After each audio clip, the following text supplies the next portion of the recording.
Mari kita berdoa. Tuhan, kami berdoa Bapa dalam nama Yesus. Kami minta hikmat, marifat, pengertian yang datang daripada Engkau Tuhan. Sehingga di saat Kau datang yang kedua kali kami tidak binasa ya Tuhan. Mari Tuhan ajar kami ya Roh Kudus dalam kebenaran firman-Mu. Buat hati kami Bapa untuk belajar Bapa kan firman-Mu. Terima kasih Tuhan, biar Kau didik Bapa hati kami ya Tuhan. Biarlah setiap Bapa yang bukan daripada Engkau Roh Kudus, roh penyesatan sekalipun Bapa, remukkan Bapa dalam nama Yesus. Kami tahu Bapa, biarlah setiap Bapa benih yang bukan daripada Engkau, yang dari dunia, cabut semua keluar. Dan biar pikiran kami, roh dan jiwa kami terisi dengan firman-Mu. Mari Roh Kudus, Allah kami yang kami sembah dalam nama Yesus Kristus, berkati Bapa ibadah kami malam hari ini. Biarlah saat kami Bapa menyembah Engkau Tuhan, terbukalah kuasa-Mu ya Roh Kudus. Dalam nama Yesus, dalam nama Yesus. Semua yang percaya katakan amin, amin dan amin. Ya, sekali lagi shalom semuanya, selamat malam. Sebelum saya masuk dalam firman-Nya, saya pengen highlight dulu sedikit khotbah yang saya sampaikan tentang Gua Adulam. Ya, kemarin saya menyampaikan Gua Adulam. Saya di dalam 1 Samuel 22 ayat yang pertama, manusia seringkali tidak menyadari keberadaan hidup kita ini seringkali akan namanya menjumpai namanya Gua Adulam. Gua Adulam itu apa? Gua Adulam adalah tempat di mana orang bersembunyi. Itu di dalam setiap kehidupannya mengalami kepedihan. Kita semua mungkin pernah mengalami namanya kesulitan. Namanya manusia hidup bisa senang, bisa sedih, bisa bahagia, tertawa, menangis, ketakutan, marah, dan lain sebagainya. Ya, seringkali kita bisa hidup namanya sangat diberkati, kita akan tertawa, senang, gembira, mengucap syukur.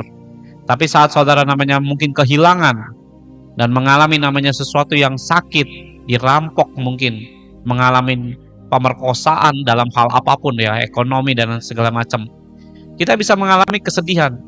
Nah, ada berapa banyak orang bisa namanya di Gua Adulam tidak pernah keluar dari sana.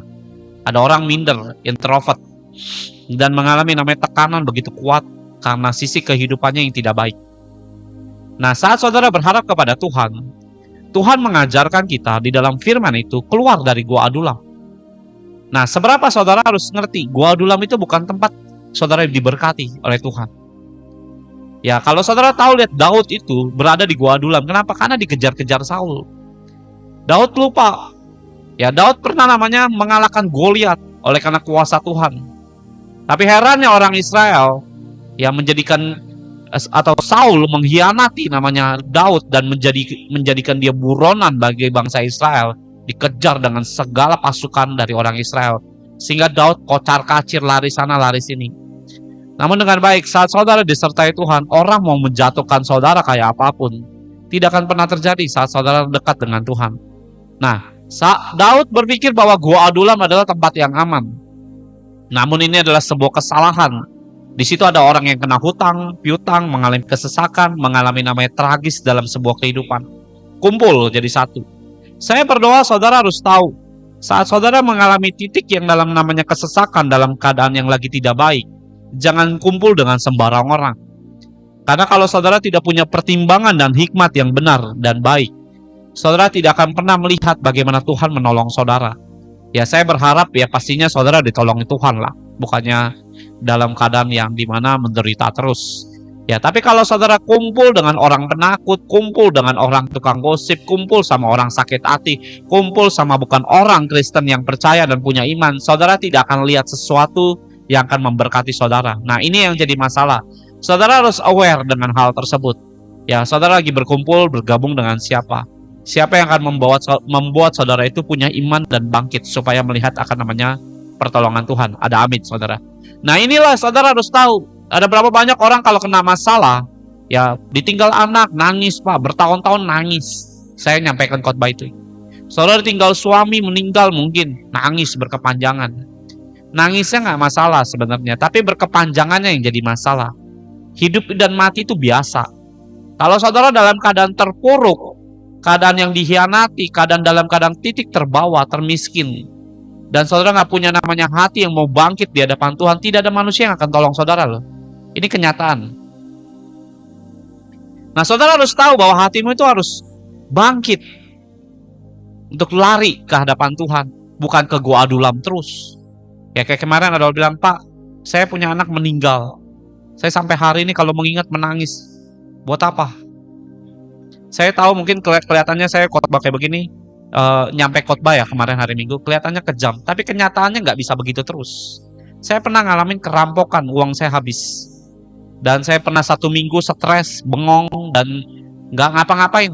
Mau makan juga rasanya nggak bisa makan. Karena apa? Stres. Terus akhirnya ya entah bagaimana saya punya pikiran, waktu itu saya belum terima Yesus ya. Saya berpikir begini, mau sampai kapan kayak begini? Mau sampai kapan saya menangisi terus-menerus? Dan akhirnya Daud pergi kemana? Ke Moab. Tambah parah. Daud masuk ke Gua Adulam, mimpin banyak orang, 400 orang Alkitab mencatat. Masuk kemana? Ke Moab. Moab adalah sebuah penyembahan berhala. Saudara kalau tidak bangkit justru lari ke Tuhan, malah lari namanya ke berhala dalam hal-hal yang macam-macam, ataupun ke dalam sakit hatimu sendiri. Saudara akan jatuh dengan banyak hal dalam keluarga saudara. Dan ini akan mengakibatkan broken home. Ada banyak orang jadi homo, jadi lesbi, kecanduan narkoba. Kenapa? Dari keluarga. Kenapa? Larinya ke Moab, bukan ke Tuhan. Kelihatannya boleh Kristen, tapi kalau saudara salah cara membawa jalan dalam kehidupan keluarga saudara, akan berakibat sangat fatal dalam kehidupan saudara dan saya. Nah, saya berdoa saudara harus tahu Ibrani 10 ayat 38, orang benar hidup karena iman. Nah, iman saudara ini harus bangkit, bukan namanya terlena dengan namanya sebuah malapetaka, hutang, dan saudara tidak pernah bangkit lagi dari sana dan menunggu Tuhan. Padahal Tuhan menunggu saudara bukan di Gua Adulam, bukan di kesedihan saudara, bukan di kesengsaraan saudara, tapi saudara harus bangkit. Disitulah Tuhan akan menolong saudara. Dengan waktu dan ketepatan, saudara akan lihat bagaimana Tuhan membawa saudara dalam kemenangan. Nah, di ayat yang kelima, Daud bertemu dengan Nabi Gad. Nabi Gad itu menyampaikan, jangan di Moab, jangan di Gunung Adulam, jangan. Ya, Nabi Gad bilang, pergi ke Yehuda. Yehuda itu artinya adalah tempat memuji Tuhan. Itu adalah habitat orang Kristen. Nah, seberapa saudara sedang menjauh daripada memuji Tuhan?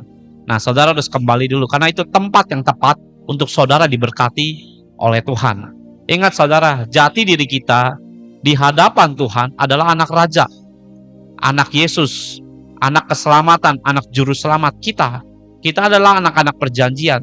Tapi kalau saudara mungkin di hadapan manusia, saya ini orang miskin Pak, saya ini orang mungkin minderan, saya orang penakut, orang khawatir, itu adalah Gua Adulam. Ya, di hadapan manusia mungkin kita ini derajatnya direndah-rendahkan. Tapi ingat, jati diri kita sebagai orang percaya adalah anak raja. Nah, sebagai anak raja, ayo dong, punya mental raja, punya mental yang mau bangkit, punya mental namanya seperti Yesus. Bagaimana dia disalib, dia tidak marah, tapi memberkati orang yang menyalibnya. Saya berdoa saudara harus tahu, ini bukan saudara namanya melankolis ya, atau namanya sentimental dan lain sebagainya ya. Saudara perlu tahu, ada banyak orang nggak sadar ya. Kalau saya ketemu orang-orang Kristen, seringkali kalau misalnya mereka konseling, yang diomongin, suami saya Pak, saya diusir Pak, saya begini Pak, suami saya selingkuh Pak, suami saya begitu Pak, anak saya begini, anaknya, yang diomongin semua masalahnya doang. Ya, dan itu akan berkali-kali, terus berkali-kali. Saya juga tidak tahu sampai kapan dia akan berhenti memperkatakan itu dan berbalik memuji Tuhan. Nah, saudara harus tahu, Gua Adulam itu bukan tempat saudara bisa diberkati, tapi itu adalah tempat justru saudara mengasihani dirimu sendiri dan menangisi semua masalah tanpa jawaban Tuhan. Nah, ini akan celaka kalau saudara tidak lihat akan pertolongan Tuhan. Ya, nah itu kemarin khotbah saya di hari Minggu. Saudara bisa klik nama saya, di situ ada link YouTube, tinggal saudara klik, di situ akan ke direct, ke akses ke khotbah ke channel saya. Saudara bisa cari khotbah tersebut, Gua Adulam.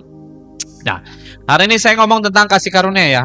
Saya berdoa saudara tangkap dengan roh ya, supaya saudara itu tidak dicelakakan oleh pengkhotbah yang tidak bertanggung jawab. Karena saya ngeliat banyak orang tuh ngomongin kasih karunia tuh, saya rasa ini pada ngawur semua gitu ya. Walaupun pendeta gelarnya STH, MTH dan sebagainya lah ya. Karena saya ngeliat ini nggak tahu karena terlalu pinter apa gimana gitu. Jadi ngomonginnya tuh kadang-kadang terlalu namanya tidak mendidik orang. Sampai saya melihat bahwa ada orang pengajaran kasih karunia, orang tidak kerja nggak ditegur. Itu betulan saya lihat dengan mata kepala saya sendiri. Saya bilang pengajaran ngawur. Alasannya kasih Tuhan, tidak begitu. Dengar, Tuhan pernah tegur orang Taurat. Tuhan pernah tegur Petrus. Tuhan pernah tegur Yudas. Bukan berarti Tuhan kasih nggak pernah negur orang. Ya kalau salah ditegur itu sebenarnya kan punya kasih. Bukan beralasan negur orang itu kita marah, bukan. Ya kita negur orang bisa aja dengan nasihat lewat teguran. Bisa ngomong yang agak keras, agak lembut. Jangan berpikir bahwa kasih karunia Tuhan tuh yang ngomongnya lemah lembut terus. Tuhan pernah ngomong loh, hai ular beludak. Nah, sebelum saya masuk dalam namanya kasih karunia, apa sih itu kasih karunia? Menurut saudara itu apa kasih karunia? Ayo, bantu saya. Menurut saudara ya, kasih karunia itu apa sih gitu menurut saudara? Ayo tulis di komentar. Nanti saya juga akan jelaskan. Nah, waktu saya siapin ayat ini, Roh Kudus nambahin sesuatu bagi saya itu luar biasa.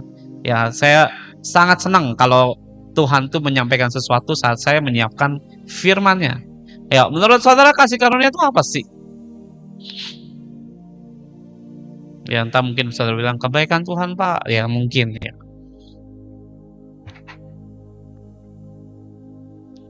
Ayo, ada yang bisa namanya bernarasi tentang namanya kasih karunia?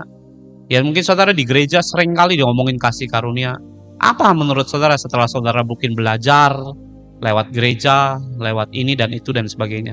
Karena saya ngeliat nih hari-hari begini gereja begitu banyak ngomongin tentang kasih karunia, sehingga melupakan bahwa manusia itu perlu dididik, perlu namanya dinasehatin, perlu namanya diajar. Ini nggak ada yang tahu kasih karunia itu apa gitu ya. Nah gimana pemberian Tuhan Yesus yang kita tidak mampu melakukannya? Ayo ada yang lain.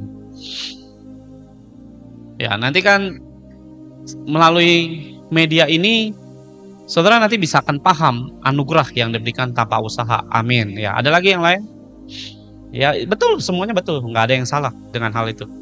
Ya jadi saya cuma pengen tahu saudara itu belajar tentang kasih Tuhan tuh apa yang saudara pelajari dan terima.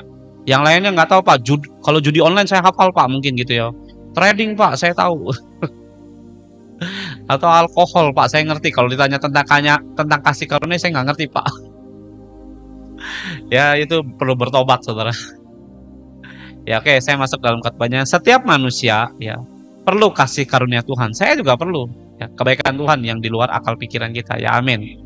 Ya semua betul apa yang saudara sampaikan. Tapi saya akan meluruskan tentang kasih karunia Tuhan. Supaya orang-orang itu tidak mempermainkan kasih Tuhan dengan berpikiran dengan kasih Tuhan saya akan selamat. Apakah dengan kasih karunia Tuhan itu kita akan selamat? Nah nanti kita bahas. Biar saudara itu ngerti. Karena ada banyak orang berpikir dengan kasih Tuhan saya akan diselamatkan. Ya amin, emangnya harusnya begitu. Nah nanti saya akan ngomongin faktanya dan pengajarannya. Ya, lihat setiap manusia itu perlu kasih karunia Tuhan. Saya ngomong begini bukan anti kasih karunia ya. Saya sendiri perlu kasih karunia Tuhan. Nah, saya coba jabarin sedikit. Kenapa kita perlu namanya sebuah kasih karunia? Supaya kita menuju keselamatan yang kita rindukan berakhir di sorga. Nggak mau namanya ke neraka. Tapi seberapa saudara mengerti kasih karunia Tuhan? Memang bukanlah karena hasil usaha kita, memang karena pemberian Tuhan, inisiatif Allah yang untuk memberikan sebuah pengampunan dosa kepada manusia. Ya, sehingga Allah mengorbankan anaknya yang tunggal, kata di dalam Yohanes pasal 3 ayatnya yang ke-16. Ya, saya sedikit buka dulu ayatnya. Ya, ini mungkin ayat udah sangat terkenal tapi nggak apa-apa. Biar dipahami dulu. Karena begitu besar kasih Allah akan dunia ini sehingga Ia mengaruniakan atau memberi anaknya yang tunggal supaya setiap orang percaya kepadanya tidak binasa melainkan beroleh hidup yang kekal. Nah, kasih karunia Tuhan memang tujuannya untuk namanya menyelamatkan manusia. Tapi apakah kasih karunia itu akan menjamin kita namanya selamat? Belum tentu. Jawabannya Belum tentu. Ya, nanti saya akan tambah-tambahin.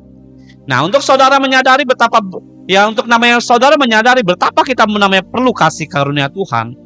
Kenapa Pak kita perlu kasih karunia? Karena kita berdosa. Nah, banyak orang kan juga bingung, kenapa kita perlu kasih karunia Tuhan? Nah, ini dulu yang harus saya dasarnya berikan pengajaran dulu. Kita ini orang berdosa. Tahu dari mana Pak? Kita ini orang berdosa. Adam jatuh dalam dosa, mewarisi dosa kehidupan manusia, turun semua. Dalam Roma 5 ayat 12, oleh karena satu orang berdosa, semua turun dosanya. Ya, sebelum saya menerangkan kasih karunia, saya perlu buktikan dulu bahwa saudara ini perlu namanya kasih karunia disebabkan karena kita berdosa. Dengan cara menunjukkan dulu dosa saudara dan saya dulu yang saya akan bahas. Baru nanti saya akan bahas kasih karunianya. Nah, mungkin saudara merasa, saya orang baik Pak, saya nggak ngelakuin dosa. Mungkin merasa saudara tidak pernah jahat dan lakukan dosa. Nah, lihat Markus 7, apa sih yang dibilang dosa di hadapan Tuhan ini? Nah, lihat apa aja yang dipandang Tuhan itu sebagai dosa. Lihat Markus 7 ayat yang ke-20 dulu. Ya, Markus 7 ayat yang ke-20, katanya lagi, apa yang keluar dari seorang itulah yang menajiskannya. Ya, lihat ayat 21, sebab dari hati orang timbul segala pikiran jahat. Nah, lihat kenapa kita ini orang berdosa. Pertama, kenapa pikiran jahat? Tidak ada manusia yang pikirannya itu tidak jahat. Saudara iri aja itu udah jahat. Ya, siapa yang di sini rata-rata kita sebagai pria yang sudah tumbuh dewasa, rata-rata mayoritas, yang nggak semua, mungkin mayoritas, pasti ada pikiran cabul. Saya pernah pencurian, ya, mematikan orang. Kita semua ini pernah matiin orang. Loh, saya nggak pernah Pak. Mungkin saudara akan berkata kayak begitu. Ya kalau saya akuin, pernah matiin orang Pak. Ya kalau secara fisik nggak pernah. Tapi lihat apa yang Tuhan anggap namanya pernah mematikan orang. Karena di dalam 1 Yohanes 3 ayat yang ke-15, ya saya buka di sini aja, saudara catat aja ayatnya, tinggal pelajari. Setiap orang yang membenci saudaranya adalah seorang pembun, ya, manusia. Dan kamu tahu bahwa tidak ada seorang pun pembun, ya saya nggak bisa ngomong gitu nanti di TikTok, yang tetap memiliki hidup yang kekal di dalam dirinya. Jadi kita benci orang aja udah dianggap Tuhan sebagai apa? Pembun ataupun ya. Dan itu dosa di mata Tuhan. Nah, melalui ayat-ayat begini ya, perzinahan, apalagi serakah. Saya pernah namanya bisnis dengan orang. Ya, dari awal kelihatannya 0. Tapi setelah diberkati kita bisa jadi tamak dan serakah. Kejahatan, kelicikan, siapa manusia yang nggak pernah licik? Di dalam Yeremia 17 ayat yang 9, firman Tuhan mencatat semua hati manusia itu licik. Hawa nafsu, siapa yang nggak punya hawa nafsu? Iri hati, hujat, kesombongan, dan kebebalan. Ayat 23, semua hal-hal ini jahat, kata Tuhan. Nah, itulah sebabnya kita butuh kasih karunia. Kenapa? Karena kita melakukan banyak kejahatan dan dosa.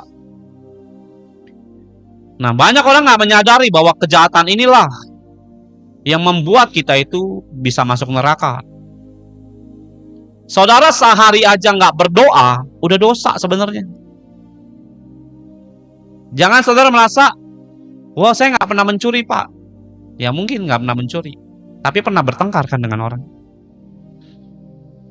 Siapa di sini yang nggak pernah namanya berbohong? Saya pernah bohong. Kenapa saya ngomongin dosa waris dulu? Biar saudara ngerti. Anak kecil nggak pernah diajarin bohong sebenarnya. Siapa yang di sini punya anak? Pernah nggak ngajarin anak? Ayo berbohong lah. Tapi anak kecil nggak diajarin bohong aja bisa bohong. Contoh mungkin dia jatuhin sesuatu, belempang, mungkin jatuhin vas bunga. Mungkin saudara tanya, siapa yang jatuhin? Angin, padahal dia yang jatuhin. Atau mungkin ada permen di meja, ada 5. Saudara pergi, balik lagi tinggal 4. Siapa yang makan? Diam dia langsung, nggak tahu. Lo anak kecil nggak diajarin berbohong aja bisa bohong kok. Betul apa betul? Nah, semua kita ini berdosa. Kita semua ini membonsai lah kalau bahasa gaulnya sekarang. Seorang nggak suka dengan orang aja, itu di mata Tuhan udah dosa. Mengerikan kan seperti itu. Kejadian 6 ayat 5. Saya buka dulu Kejadian 6 ayat yang kelima. Semua manusia jahat, kata firman Tuhan.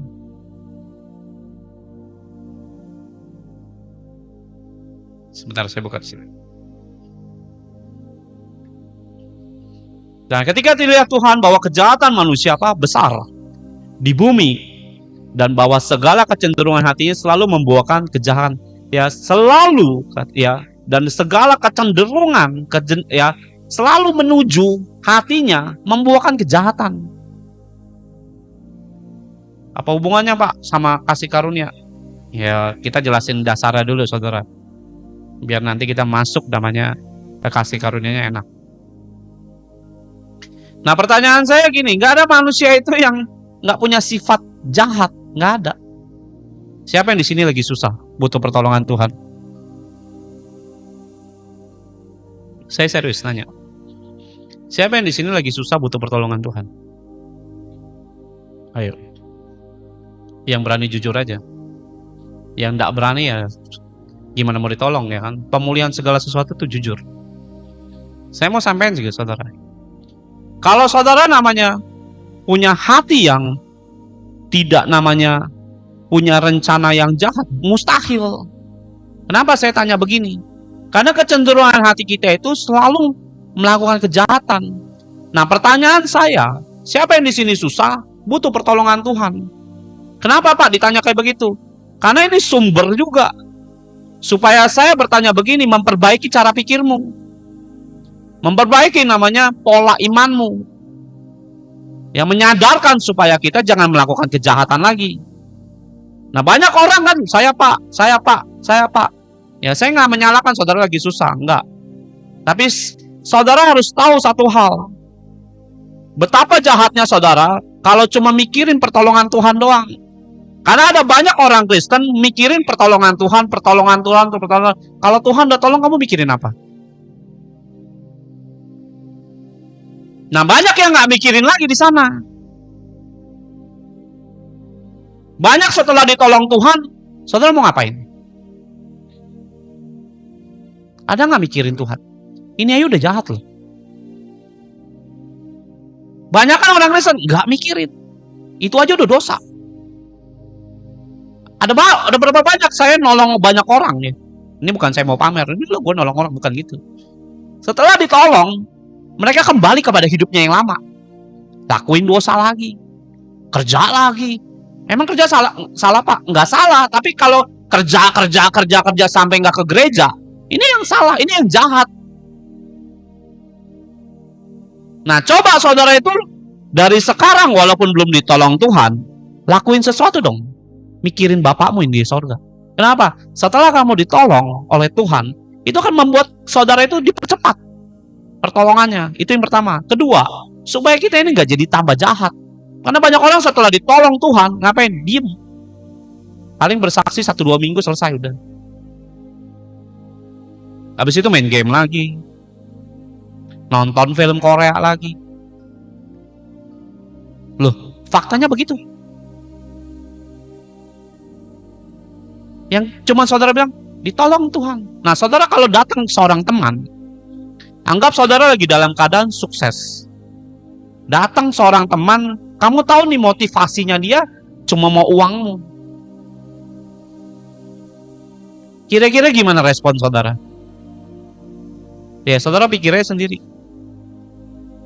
Wah, ini orang ada motivasinya nggak baik. Nah, saudara tinggal putusin mau tolong apa enggak. Tuhan juga tahu saudara datang ke Tuhan nih. Motivasinya Tuhan tahu. Ini cuma pengen ditolong doang nih. Habis itu hilang lenyap, kabur ninggalin, entah nggak melayani, nggak doa lagi, macam-macam.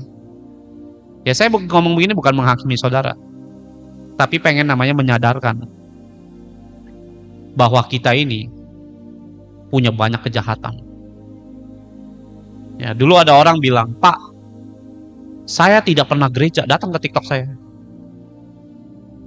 Terus kenapa nggak pernah ke gereja? Saya bilang, saya bukan sales gereja, saudara.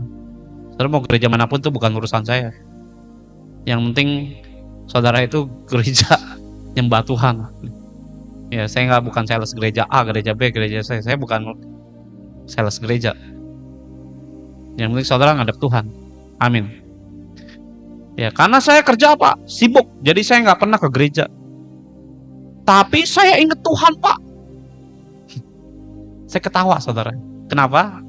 Saya bilang, jangan munafik. Saya bilang, banyak kok orang ke gereja, tetap aja ke diskotik. Banyak no orang ke gereja tetap ngerokok kok. Banyak orang ke gereja ngutang sana, ngutang sini. Banyak orang ke gereja nggak berdoa juga, saya bilang. Belum tentu saudara ke gereja tuh inget Tuhan, saya bilang. Apalagi nggak ke gereja, bilang inget Tuhan, mustahil lah. Yang ke gereja aja belum tentu punya iman. Yuk, betul apa betul? Apalagi bilang, oh saya sibuk cari uang, Pak. Saya jadi nggak ke gereja, tapi saya nggak lupa sama Tuhan. Pasti lupa lah, saya bilang, ngaco aja. Orang Tuhan cuma ngomong dua hal kok.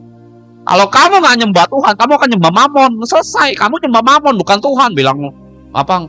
Lupa Tuhan? Apa nggak lupa Tuhan? Mustahil lah. Yang ke gereja aja banyak lupa kok.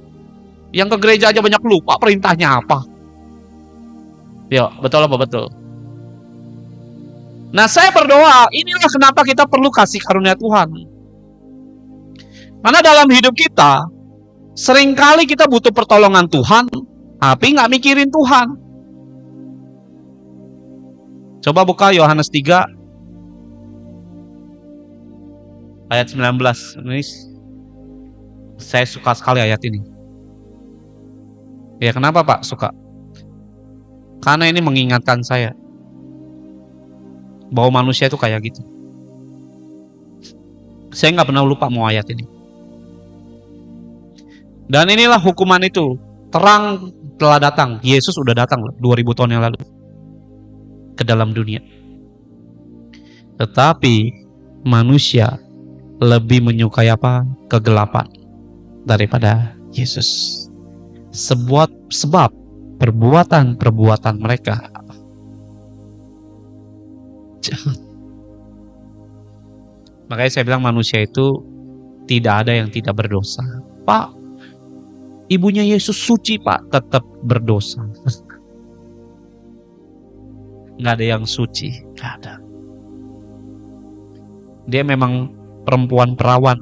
Firmannya bilang perawan, betul. Ya kalau dia bilang perempuan suci, nggak ada manusia suci.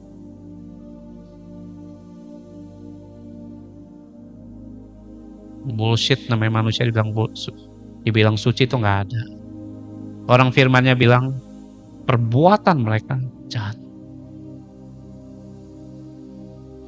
Matius 7 dulu, ayat yang pertama. Ya, saya ngomong firman, saudara, ngomong sesuai dengan ayatnya yang tertulis. Ya, saya bukan ngomongin orang. Lihat, Matius 7 ayat 11. Jadi, ya, kalau tadi kan bilang manusia lebih menyukai apa? Gelap. Saudara manusia bukan. Nah, cinta gelap. Kalau saudara nggak dekat dengan Tuhan, nggak mungkin kamu cinta terang, itu mustahil. Saya aja akui kok, saya ini pencuri, penjahat saya juga. Jadi jangan merasa bahwa saya nggak pernah jahatin orang. Pasti pernah. Ya, tadi dalam Markus 7 ayat 20. Iri hati siapa yang tahu? Bohong, semua manusia pernah bohong kok. Termasuk saya. Pendeta manapun juga pernah bohong. Ya. Jadi jika kamu yang jahat, ya, kata Tuhan, ini ngomong Yesus loh. Jika kamu jahat, berarti semua manusia di mata Tuhan itu sebenarnya jahat. Tahu pemberian yang baik. Ya udah, sampai di situ aja. Ini membuktikan bahwa Yesus perlu turun ke bumi. Kenapa? Ini manusia nggak ada yang beres semua. Ya, makanya jangan dibilang, wah ini dia suka semedi, Pak, tetap jahat. Dosa itu turun-temurun. Nah, Seberapa saudara harus tahu kita itu butuh kasih karunia Tuhan? Ya. Kalau ditanya apa kasih karunia Tuhan itu inisiatif Tuhan, ya betul, karya Tuhan, ide Tuhan untuk menyelamatkan seorang manusia atau semua manusia lewat pengorbanan nyawa Yesus di kayu salib. Karena setiap dosa harus ditebus oleh namanya darah. Tidak bisa ditebus oleh perbuatan baik saudara. Nah, pertanyaannya apakah dosa saudara saat ditebus pasti selamat? Pertanyaan saya gini saudara, apakah dosa saudara saat ditebus pasti selamat?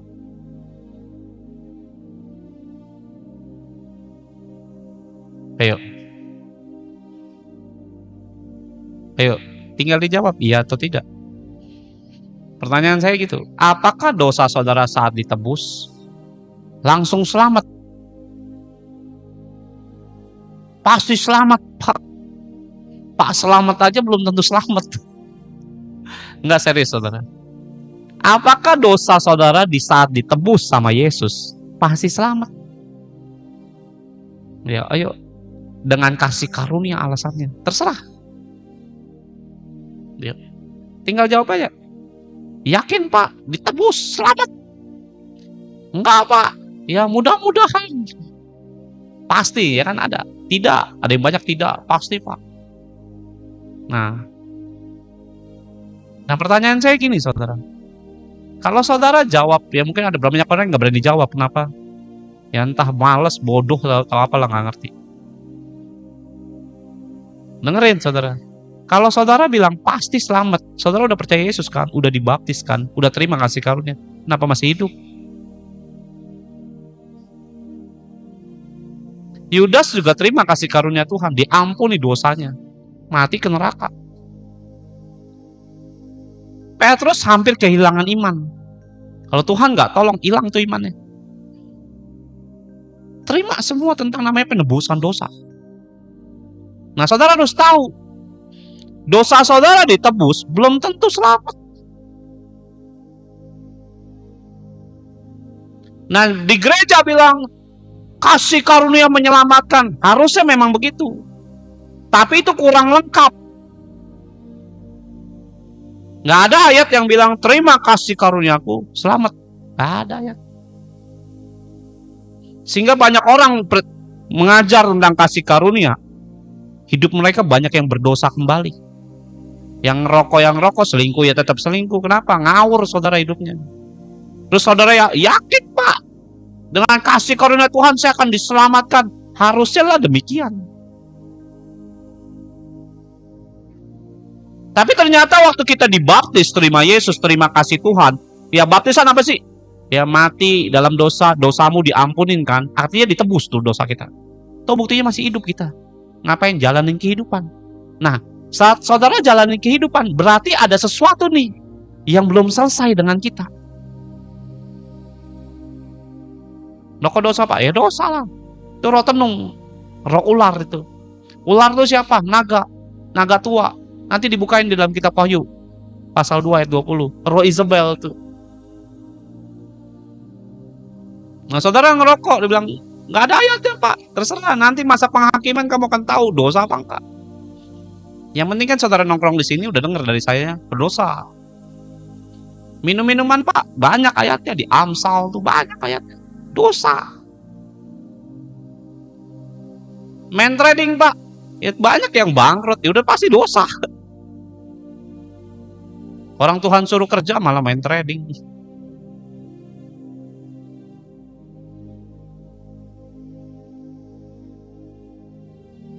Nah dengar baik saudara. Kasih karunia itu cuma menebus dosa kita. Apakah otomatis langsung selamat? Enggak. Ada tanggung jawab yang kita harus selesaikan. Ya saya bisa ngomongin banyak orang. Yudas mati masuk ke neraka. Tuh udah ditebus padahal dosanya. Ananias Safira ngebohongin Tuhan, mati. Kenapa? Dosa. Padahal terima kasih karunia. Lihat Wahyu 2. Ya, saya kasih lihat dulu. Wahyu 2 ayatnya sebentar. Kemarin saya khotbahkan. Percaya nggak Yesus itu ada kebencian? Enggak. Banyak orang bilang nggak ada, Pak. Ada, saya bilang.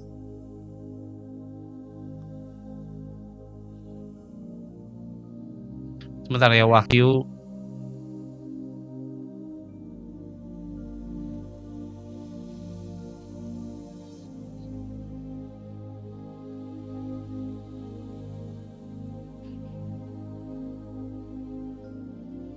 Sebentar.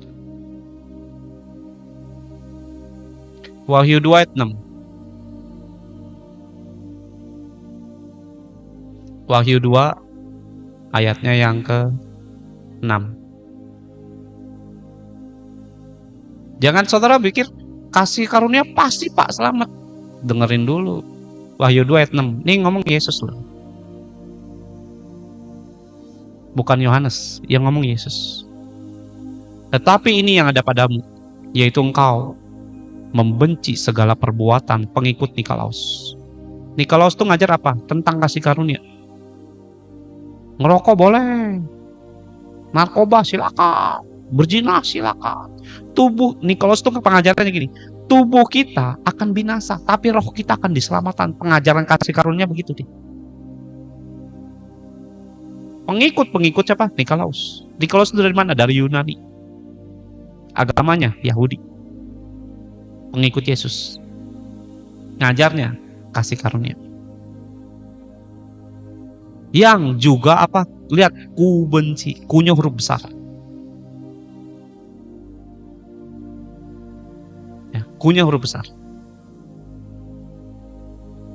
Yang rokok dosa sama saya ya. Kalau saya ngajar rokok dosa. Ya kalau bagimu nggak dosa, minggir udah sana. Selesai, nggak usah di sini kan, gampang aja. Yang juga apa? Ku benci. Ya orang dunia aja tahu rokok itu bikin kanker. Orang dunia, rohani itu tingkatannya lebih tinggi daripada orang dunia. Mikir aja coba. Ya dokter aja tahu ini merusak kesehatan. Ya. Ini rohani tingkatannya lebih tinggi dari orang dunia. Cara pikirnya logikanya gitu aja. Saudara boleh cari dokter manapun, rokok sehat Pak. Cariin saya dokter manapun yang ngomong dokter ya rokok sehat. Kalau dokter aja bisa bilang tidak sehat, apalagi Tuhan. Ya logikanya gitu. Ya jadi ini pengajaran Nikolaus tentang apa? Kasih karunia. Semua boleh. Yang penting percaya Yesus. Alkitab mencatat Yesus aja nggak senang dengan Nikolaus. Nah kalau Yesusnya aja, mohon maaf ya, membenci Nikolaus, kira-kira selamat gak? Ayo. Ini pertanyaan saya, ayo dijawab.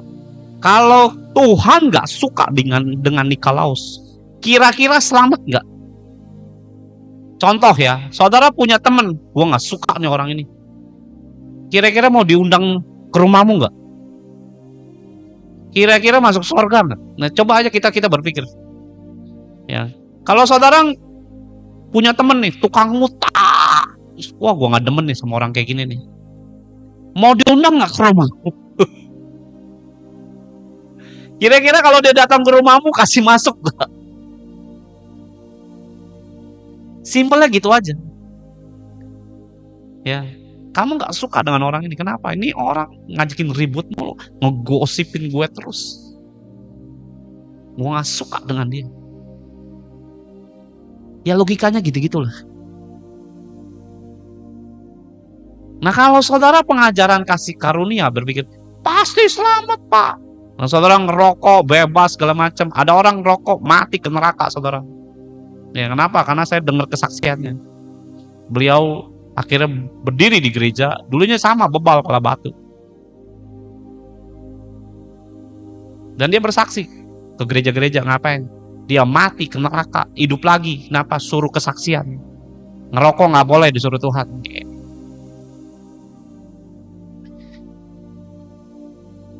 Ya jadi kasih karunia itu buat ngapain? Nebus dosa. Untuk selamat, saudara nggak bisa pakai kasih karunia toh. Ya sama kayak orang mau sekolah. Saudara namanya sekolah, saudara butuh namanya uang pangkal, uang masuk, uang apalah, uang gedung lah segala macam. Andai uang gedung, uang semua saya yang bayarin, contoh gitu. Nah kalau saudara nggak sekolah, nggak masuk selama, ya saya bayarin nih, anggap nih uang pangkalnya, uang gedungnya, uang apa lagi lah terserah lah ya. Di depannya saya yang bayar. Terus nih anak nggak sekolah-sekolah, kira-kira lulus nggak? Kira-kira dapat ijazah nggak? Nggak akan, saudara. Saudara nggak bisa bilang kasih karunia itu menyelamatkan saudara dengan alasan Tuhan udah menyelesaikan di kayu salib. Kasih karunia itu buat nebus dosa yang dimana kita nggak sanggup tebusnya. Dan banyak orang bilang kasih karunia jadi kita bukan karena perbuatan kita, tapi perbuatan Tuhan. Jadi saudara mikir, terus gue ngapain? Nggak usah ngapa-ngapain lagi. Nah ini ngawur.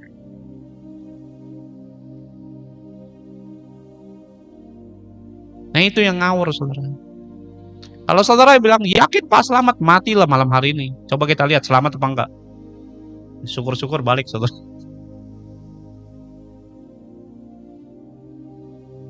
Ya, jadi kasih karunia itu adalah Tuhan menebus dosa yang saudara nggak bisa tebus.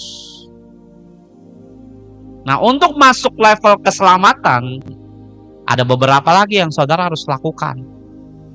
Jadi kasih karunia bukan jadi alat saudara untuk melegalkan dosa setelah saudara terima Yesus. Nggak bisa.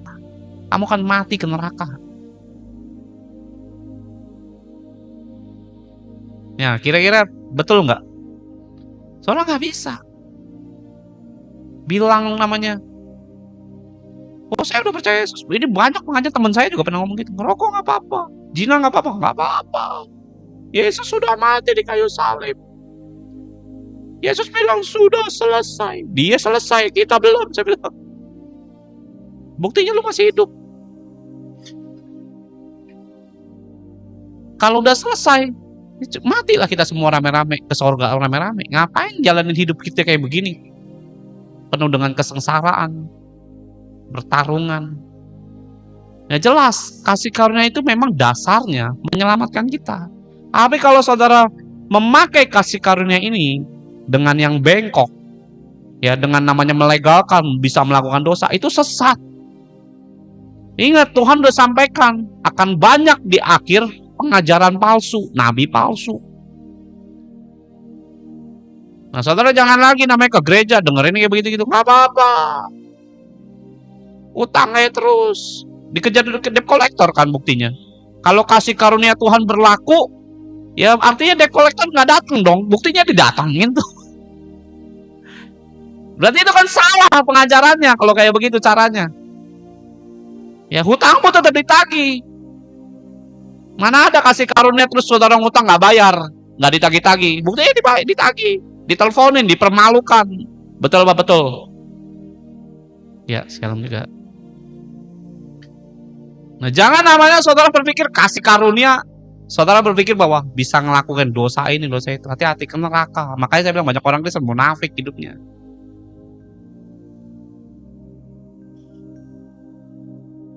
Memang dosa ditebus, bukan karena upaya perbuatan baik manusia.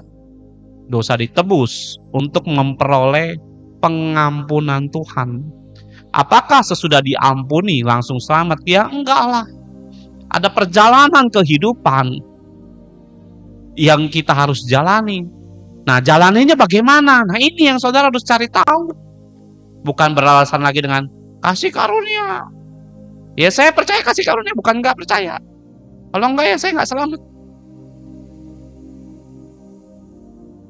Dengar ya. Jadi kalau saudara berpikir bahwa kasih karunia pasti selamat Pak, sesat pikiranmu tuh. Hati-hati. Contoh ya, dulu saya sekolah.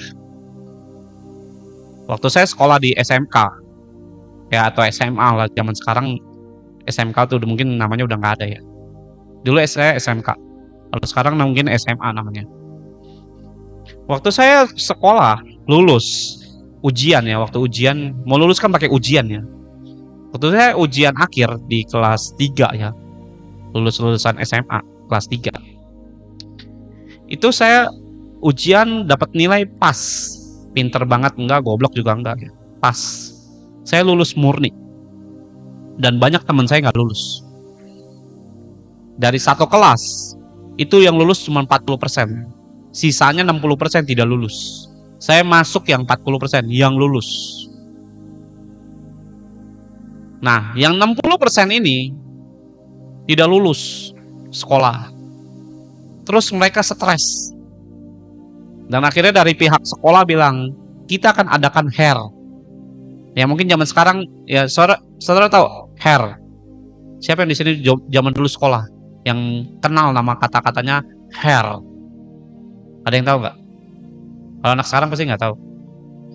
Ada yang tahu nggak? Maksudnya pernah dengar nggak namanya HER? Zaman dulu ada ya? Ya, tahu ya.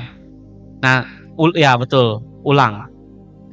Atau namanya sekarang namanya remedial ya. Atau ujian ulang. Nah, teman-teman saya ikut HER. Ya, HER itu sebagai kayak pengampunan, saudara. Kesempatan, kasih karunia untuk saudara perbaiki semua. Kelakuan dia mungkin nggak belajar, nggak sekolah, ya mungkin bolos-bolos. Teman saya nggak tahu teman-teman saya ngapain aja. Ada yang ngebol lah, main lah, inilah. Ujian pada nilai jeblok semua. Punya saya, puji Tuhan, saya nggak HER. Saya lulus dengan murni. Dengan nilai ya standar 67 aja begitu. Lulus. Oh yang nggak lulus ini stres saudara. Karena waktunya ujian mereka nggak ada yang belajar. Main-main semua. Nah akhirnya dia bilang, HER. Remedial. Terus akhirnya mereka ikutin kelasnya selama 1 minggu. Seingat saya tuh, saya masih ingat. Nah saya udah gak pernah datang lagi ke sekolah, tinggal nunggu ijazah saya keluar. Nah mereka tuh bergumul selama 2 minggu apa 1 bulan saya lupa, ya untuk memperbaiki nilai ujian mereka. Sampai ketika udah kumpul ngambil ijazah, ketemu kan sama teman-teman yang lulus, baik yang tidak lulus. Nah kebetulan saya punya teman dekat yang tidak lulus. Gimana itu caranya HER, saya bilang gitu. Kemarin dibahas ujian yang pertama. Dikasih tahu jawabannya begini. Oh. Terus, nah ujian yang kedua yang kita HER itu dikasih jawabannya. Dikasih tahu jawabannya, tinggal dikasih contekannya sama dari sekolah. Dari pihak sekolah udah bocorin semua soalnya. Ini jawabannya ini. Itu mereka dapat nilainya 89 semua. Ya nggak boleh 10 saudara, curiga orang. Nggak ada yang dapat nilai 7 tuh, nggak ada. 8, 9 semua. Kenapa? Karena dibocorin nama dari pihak sekolah. Barulah terima ijazah bareng-bareng dengan kita. Yang lulus secara murni dengan yang HER, ada bedanya katanya. Saya juga nggak tahu bedanya di mana. Tapi ada tertulis ada HER atau apalah gitu. Ada jiplakannya atau gimana, saya nggak tahu ya. Mungkin teman-teman. Ya dikasih contekan. Nah begitu juga kasih karunia. Saudara diampuni nilaimu yang jeblok tidak lulus itu. Ya tapi untuk lulus, saudara harus ikutin ujian lagi. Nggak bisa yang mentang-mentang dikasih HER, udahlah pasti nilai gue bagus. Ya kalau saudara dalam ujian nggak datang, ya nggak akan lulus. Ulang lagi 1 tahun. Ngerti saudara di sini? Ada amin. Begitu juga kasih karunia. Tuhan kasih kesempatan ke kita. Ngapain? Perbaiki. Udah dikasih contekan lewat Alkitab. Nih jangan dosa ya, jangan ngerokok, jangan gini. Udah kasih contekannya. Saudara langgar, kira-kira lulus gak? Gue udah tahu soalnya. Terus besok bangunnya terlambat, ya. Ujian selesai jam 10, saudara datang jam 2 pagi, jam 2 siang. Gak akan lulus. Walaupun dikasih anugerah, dikasih contekan, kamu harus tetap jalani ujiannya. Yang ngerti katakan amin saudara. Gak ada namanya otomatis masuk surga dengan alasan kasih karunia, gak ada. Kalau begitu kita setelah dibaptis, mati semua, udah pulang ke surga. Itu loh maksudnya saya. Ya, jadi jangan saudara berpikir bahwa kasih karunia Tuhan melegalkan saudara melakukan dosa lagi, melanggar lagi. Kalau hari itu teman-teman saya yang melanggar lagi, ya ke mall lagi, nonton lagi, ke bioskop, nongkrong lagi, saya percaya walaupun dikasih contekan tetap nggak lulus, saudara.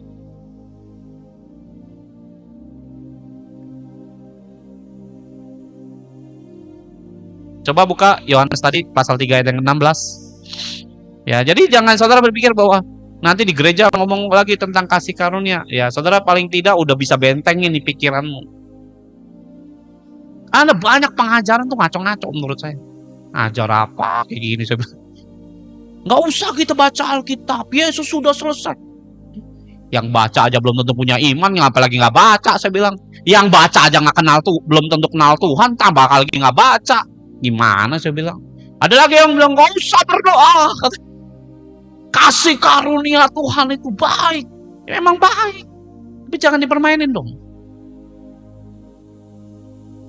Yang berdoa aja belum tentu pergumulannya kelar, saudara, atau cepat kelar. Kadang Tuhan melatih. Apalagi saudara nggak doa, nggak buka firman, gimana mau kenal Tuhan? Ini logikanya dibolak-balik. Menurut saya pengajaran sesat di akhir zaman. Ya saya nggak perlu sebut nama-namanya, nama-namanya terkenal semua. Kalau saya sebutin nama-namanya terkenal. Dia bilang ini ngaco semua ngajar. Loh, saya ngajarin supaya imanmu tumbuh. Kenapa Pak imanmu tumbuh? Supaya selamat, bukan kasih karunia-Nya. Ya, saat saudara percaya, semua orang akan terima kasih karunia. Kalau terbukti di dalam Matius 7 ayat yang ke-14. Matius 7 ayat 23, nyala engkau si pembuat kejahatan. Ya, di dalam Matius 7 ayat 14 banyak orang masuk ke gerbang yang besar. Ya, kemarin saya ngomongin tentang gandum dan lalang. Dituai dua-duanya, yang satu dibuang ke neraka, yang satu masuk surga. Berarti ada Kristen yang ke surga, ada Kristen yang ke neraka. Padahal kan semua orang Kristen terima kasih karunia, betul dong? Amin, saudara. Waktu saudara percaya Yesus, terima nggak namanya kasih karunia? Ya, saudara mau dosanya kecil besar, terima nggak namanya kasih karunia? Ya, terima kan? Waktu saudara dibaptis, itu udah terima tuh kasih karunia. Tapi ada Kristen yang masuk ke neraka, ada Kristen yang masuk surga. Berarti kasih karunia Tuhan belum menentukan saudara itu akan selamat.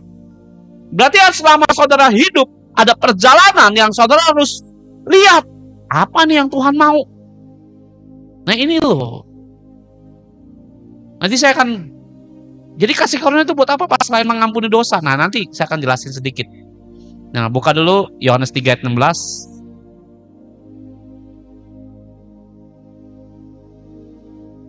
Ya. Lihat. Karena begitu besar kasih Allah akan apa? Dunia ini. Sehingga ia telah memberikan atau mengaruniakan anaknya yang tunggal. Supaya setiap orang yang apa? Yang percaya. Bukan terima kasih karunia. Yang percaya. Yang yakin. Baru nggak binasa. Jadi kalau saudara mau selamat, mau masuk surga, harus punya rasa percaya.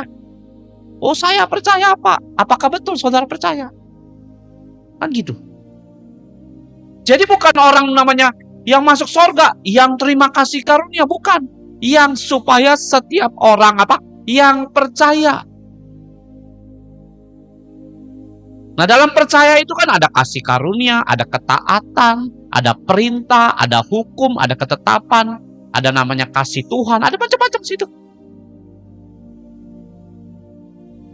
Ya, yang percaya, firman-Nya bilang yang percaya, bukan yang terima kasih karunia, bukan.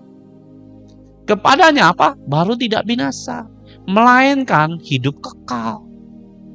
Loh, firman-Nya ngomong begitu kok. Berarti Yesus ngapain? Cari yang percaya, bukan yang terima kasih karunia. Terima kasih karunia, semua terima kasih karunia.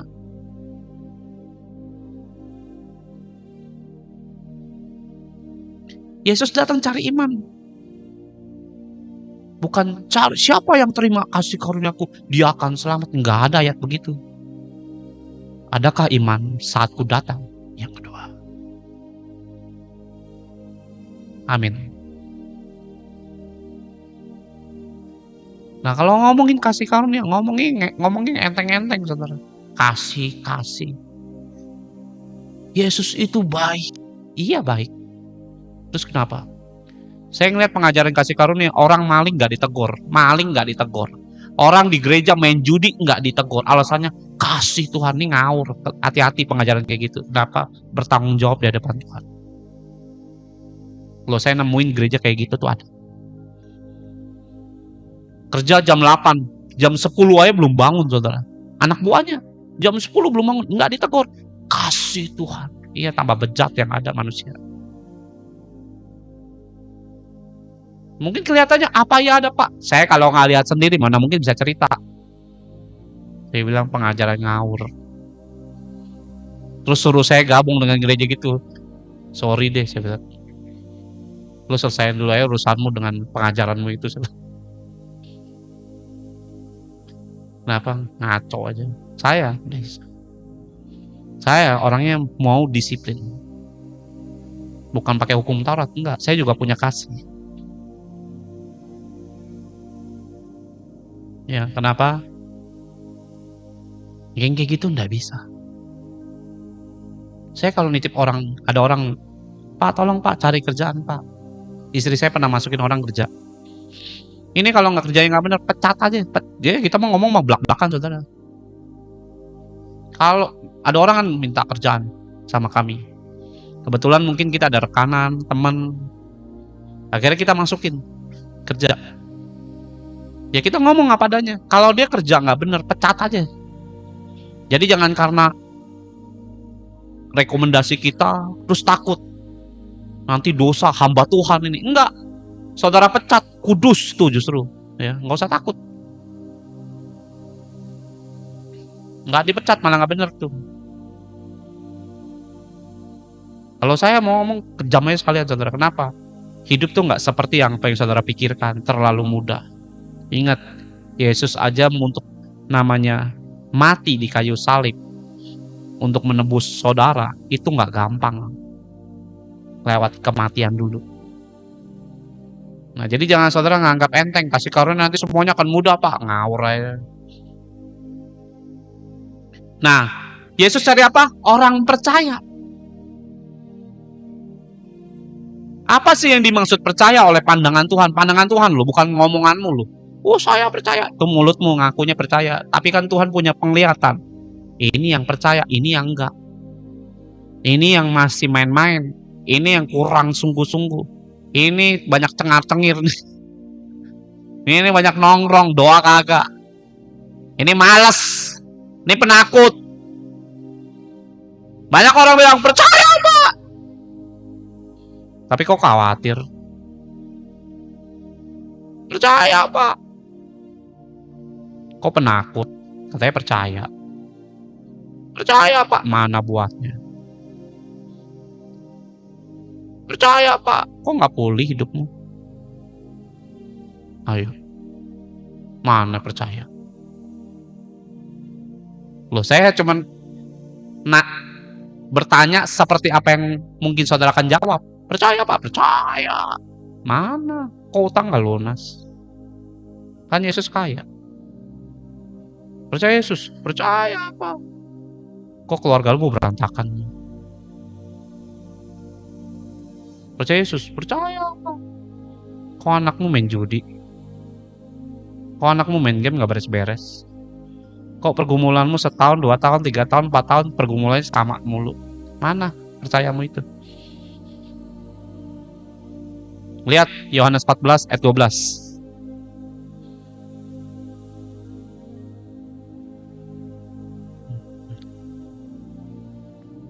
Apa sih yang menurut Yesus percaya? Nih, lihat. Ya, jadi jangan ngomong percaya Pak. Belum tentu saudara boleh ngomong kayak begitu, tapi kan Tuhan punya hal pertimbangan. Lihat, aku berkata kepadamu, sesungguhnya barang siapa percaya pada Dia, Mau selamat, ya ada amin saudara. Mau selamat harus percaya. Percaya itu apa Pak? Lihat, percaya itu bukan ngomong saudara. Percaya kepada Yesus, Ia akan apa? Melakukan juga pekerjaan yang aku lakukan. Bahkan pekerjaan yang apa? Lebih besar daripada itu, sebab aku pergi kepada Bapa. Yesus bilang, kalau lu percaya saya, kalau saudara percaya pada dia, maksudnya Bapak Ibu percaya pada Yesus, bilang apa firman-Nya? Melakukan apa yang dia lakukan. Apa sih yang Yesus lakuin? Dia ngampunin, dia memberkati musuh, dia nginjil, dia doakan orang sakit, dia memberi makan, dia memberikan terang bagi dunia ini. Nah, kamu ngapain?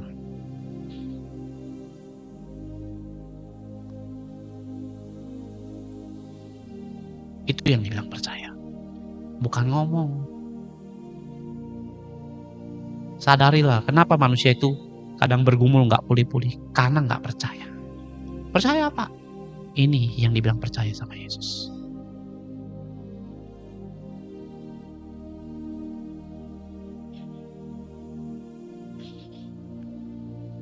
Banyak orang bilang percaya Yesus, percaya Pak, takut mati.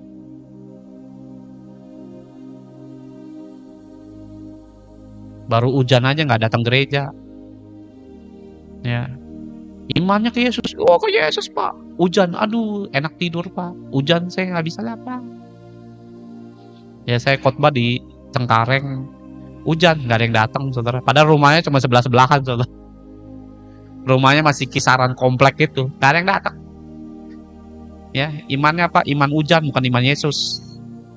Kalau hujan nggak datang, kalau nggak hujan dia datang, berarti imannya kayak hujan, saudara. Iman cuaca tuh kayak gitu.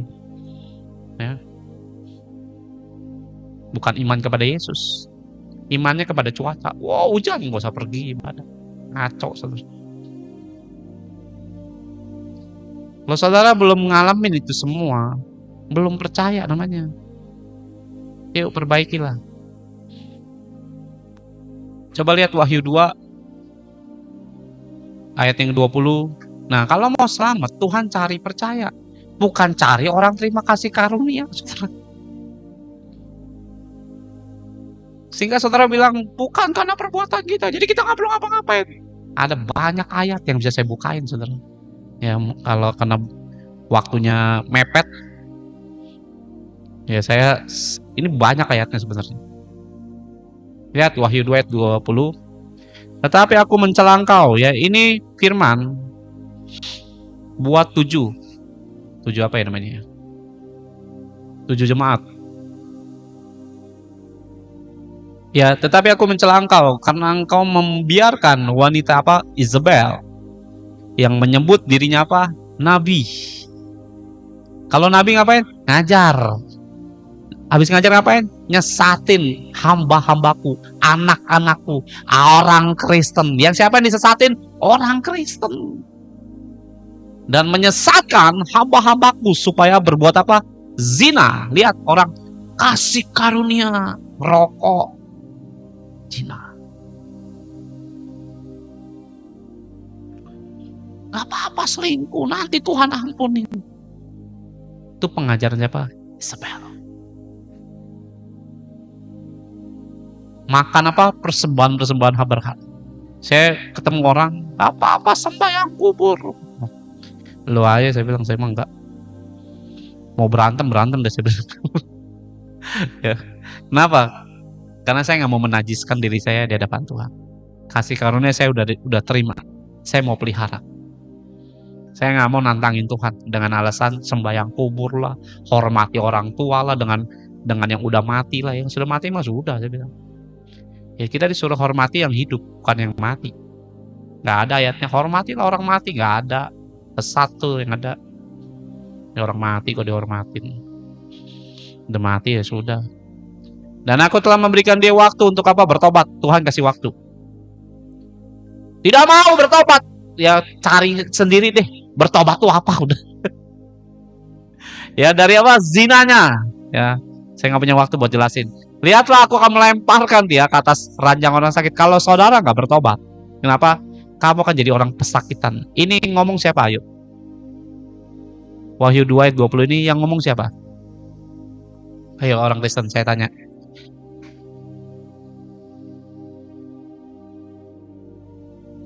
Ini ngomong siapa coba?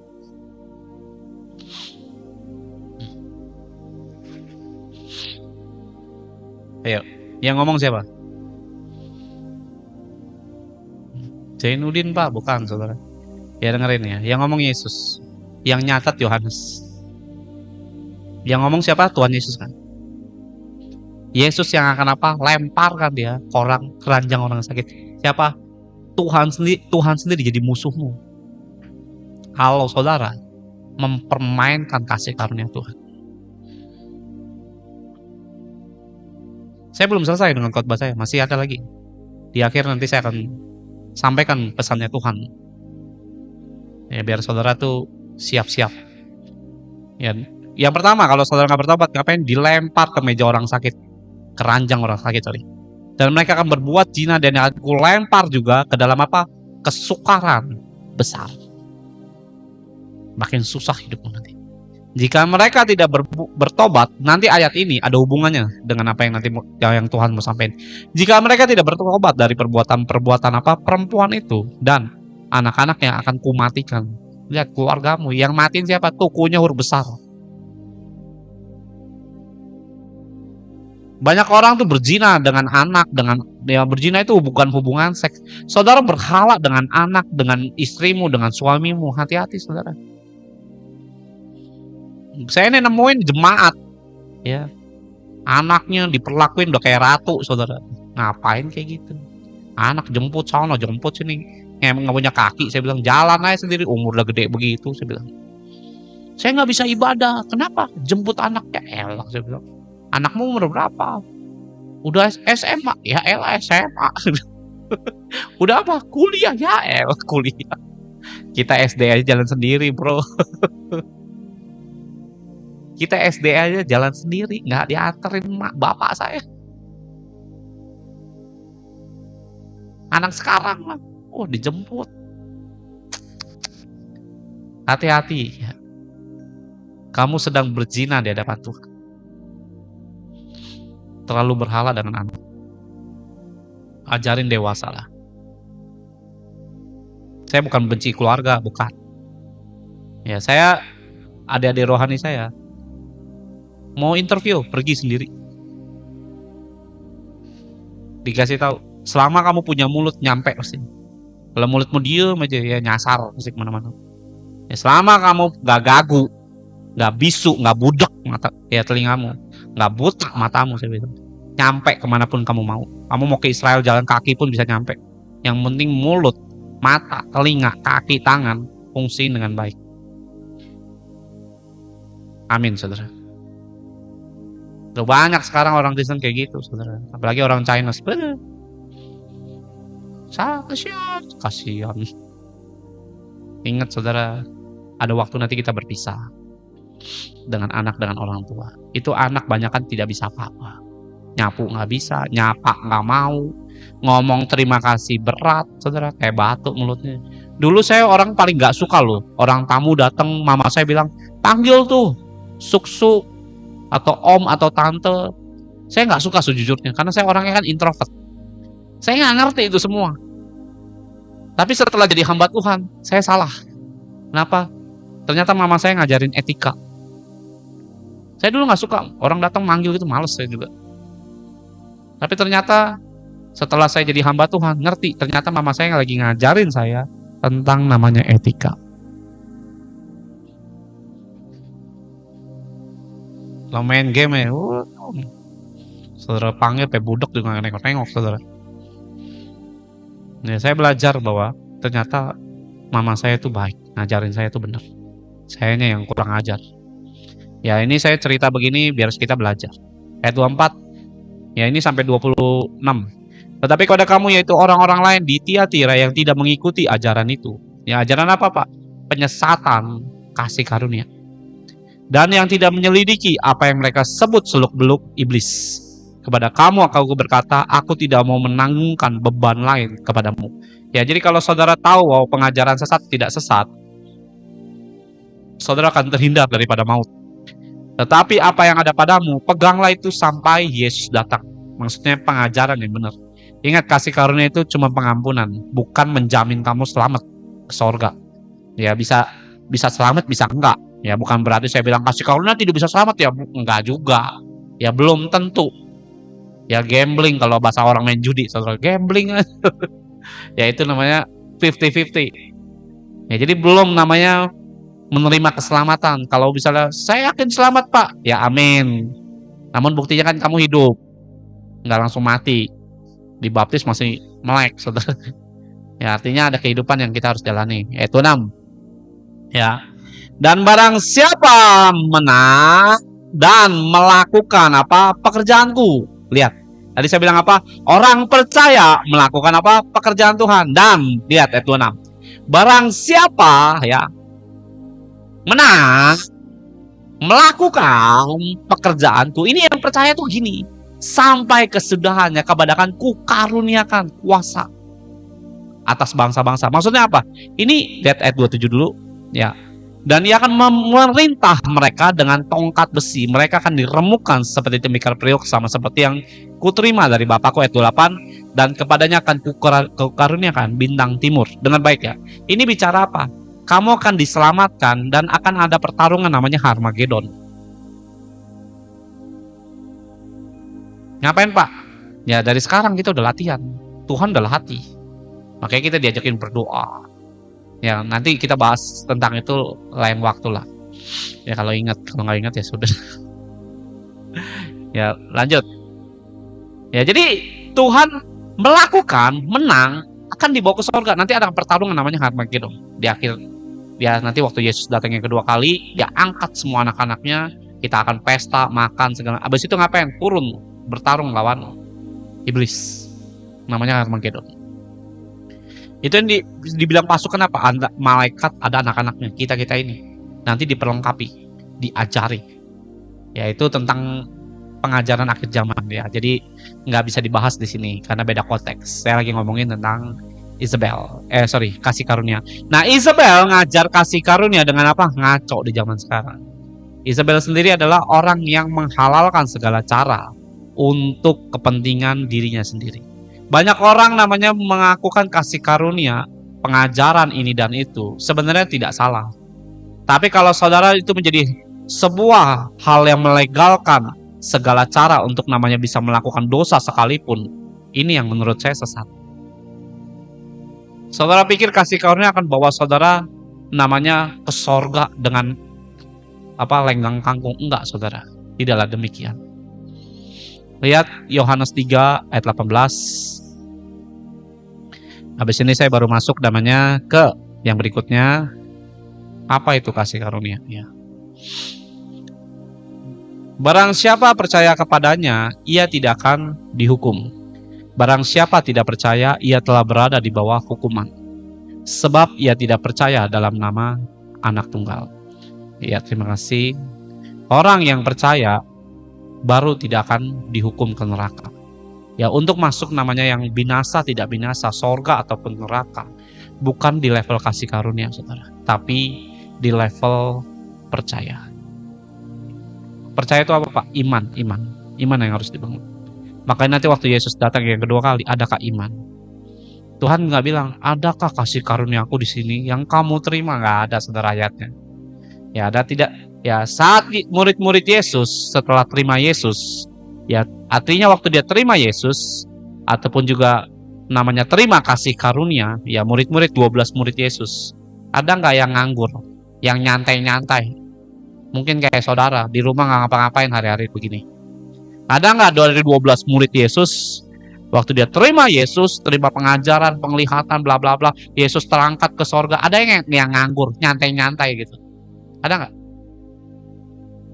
Ya yang satu kan Yudas mati konyol, tinggal 11. Ada nggak waktu Yesus terangkat ke sorga, 11-11-nya nyantai semuanya? Ya kita ke Starbucks aja, minum kopi gitu.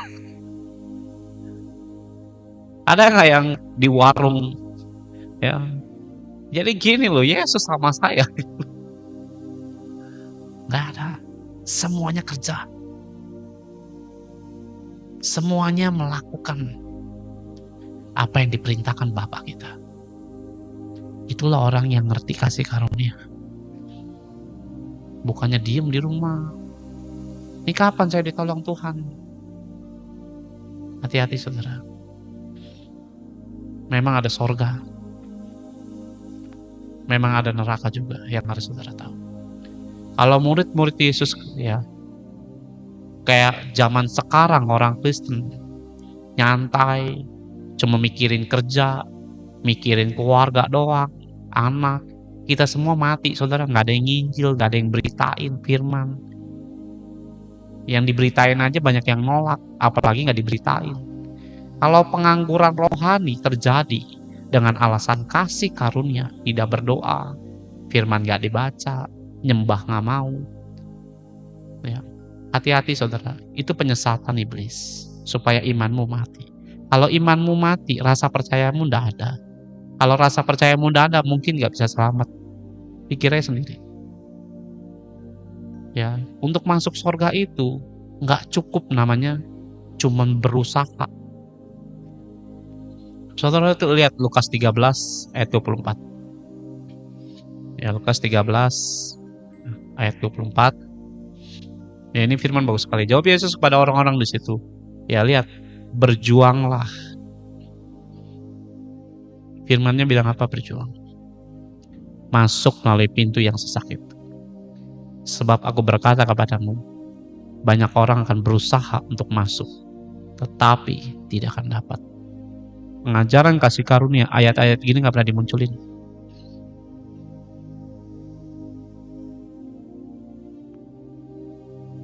Yang dibilang di sini adalah berjuang. Berusaha aja gak cukup, berjuang. Kenapa saya khotbah kayak gini? Saya pelayanan, nampung orang, doain orang, kunjungin orang. Saudara pikir kayak gitu emang enak? Gak enak sejujurnya. Ngabisin uang, ngabisin tenaga saya, ngabisin waktu, pikiran, capek. Tapi saya harus berjuang untuk masuk melalui pintu itu. Capek. Saya nganterin hamba Tuhan tuh dari kota demi kota, capek. Saya pernah ke Bandung, pergi pulang, pergi pagi, pulang malam. Cuma ngapain? Doa 2 jam. Ngabisin waktu saya 10 jam. Cuma ngapain? Doa. Pulang.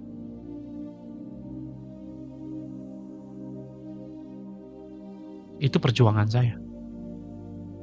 Saya cerita begini bukan mau pamer, bukan. Ada ayat yang mengatakan berjuanglah untuk masuk. Jadi kasih karunia itu gak menentukan kamu itu pasti masuk surga.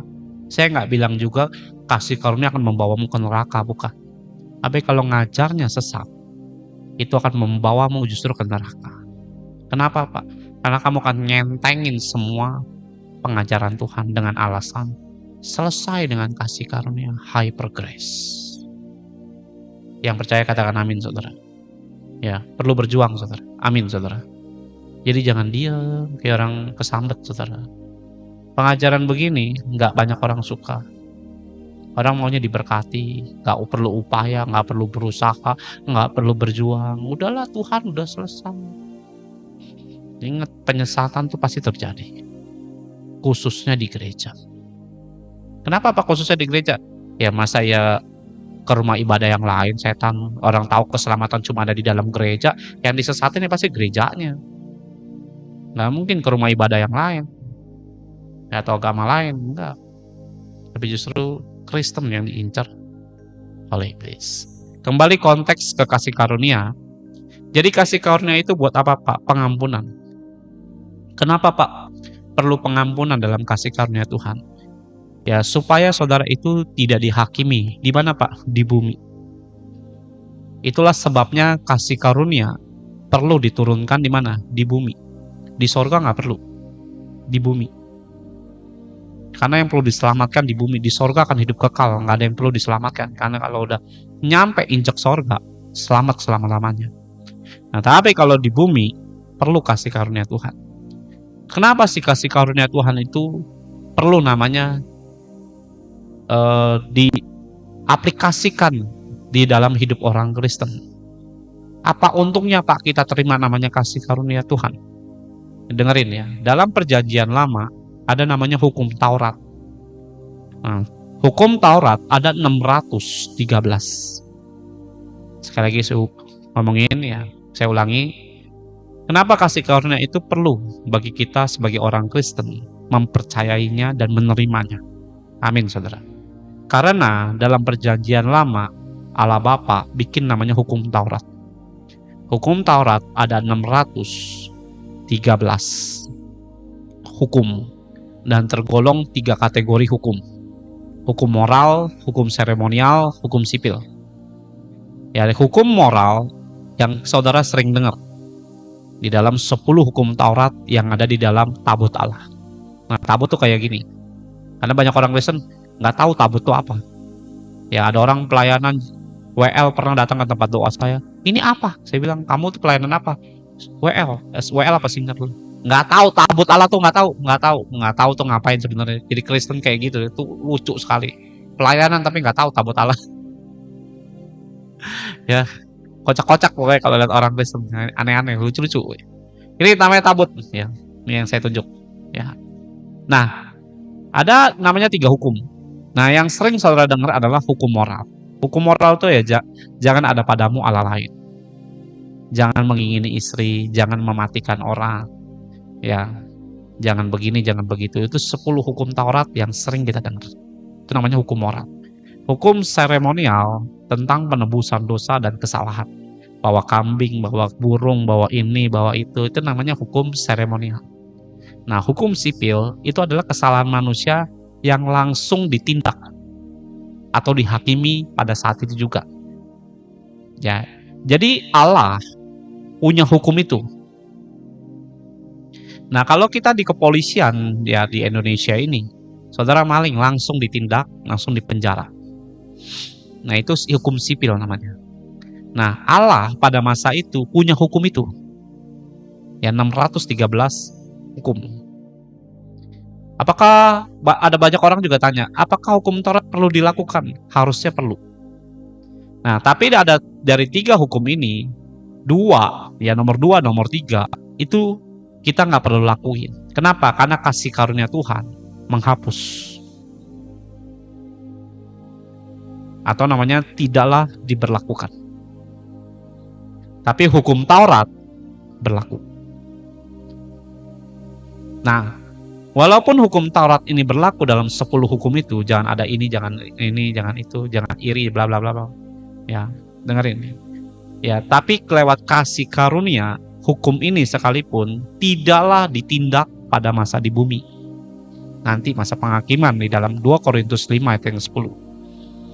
Ya, setiap orang akan maju dalam pengadilan Kristus nanti. Jadi ada hukum manusia di bumi, ada hukum roh namanya. Nah, hukum roh nanti di pengadilan Tuhan. Coba buka dulu di dalam Yohanes 12 ayatnya yang ke-47. Ayatnya di mana, Pak? Kalau Tuhan itu nggak menghakimi kita di bumi. Nah, dengerin. Ini biar saudara ngerti dulu kasih karunia itu untuk apa. Dan jikalau seorang mendengar perkataanku tetapi tidak melakukannya, aku tidak menjadi hakimnya. Maksudnya gini, walaupun lu nggak ngelakuin, ya bahasa saya ya, walaupun kamu nggak ngelakuin firman, Tuhan nggak akan langsung hakimi. Di mana? Di bumi. Sebab aku datang bukan untuk menghakimi dunia, melainkan untuk menyelamatin. Jadi Tuhan nggak mau namanya, atau Yesus nggak mau terlibat dalam hukum yang lama, dalam perjanjian lama itu. Kalau perjanjian lama itu dulu belum ada kasih karunia, kamu ditindak, langsung ditindak. Seperti kita dalam hidup di Indonesia, ada kepolisian, ada jaksa, ada kementerian, bla bla bla bla ya, ada namanya hakim, langsung ditindak. Nah, zaman perjanjian lama itu ditindak langsung. Nah, Tuhan Yesus datang memberikan kasih karunia, itu artinya dia tidak mau namanya menghukum saudara di bumi. Nanti ya. Nah, jadi kasih karunia itu fungsinya untuk saudara itu tidak dihakimi Tuhan di bumi. dan atau kena hukuman di bumi atas kesalahan saudara yang dahulu ada hukum Tuhan atas dunia. Contoh, era zaman Nuh. Ya, zaman Nuh, Tuhan ngomong sama Nuh, siapin batra, gue mau hukum nih dunia ini. Diturunin air bah, plus mati jutaan orang. Nah, Tuhan terlibat dalam hukum bumi ini. Bahkan Tuhan sendiri yang hukum. Nah, sejak adanya kasih karunia, orang yang percaya pada Yesus, enggak. Nanti enggak tuh yang dalam hal mana? Nanti dengerin dulu. Nah, Sodom Gomora turun api dari langit. Ngapain dihukum dunia ini?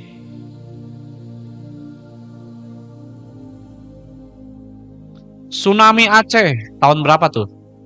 2000-an sekian lah. 2004, 2005 apa berapa? Saya lupa. Kenapa? Kalau saudara tahu, mereka tidak menghadap ya zaman saya ingat cerita itu. Ya, ada yang ingat dulu tsunami Aceh? Ada yang ingat?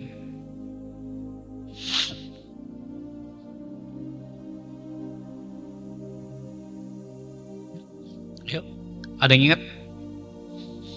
Tsunami Aceh tahun berapa? 2004 ya? 2004 ya, betul ya? Nah, tsunami Aceh itu kan seingat saya banyak yang saya waktu itu belum Kristen tuh. Belum Kristen.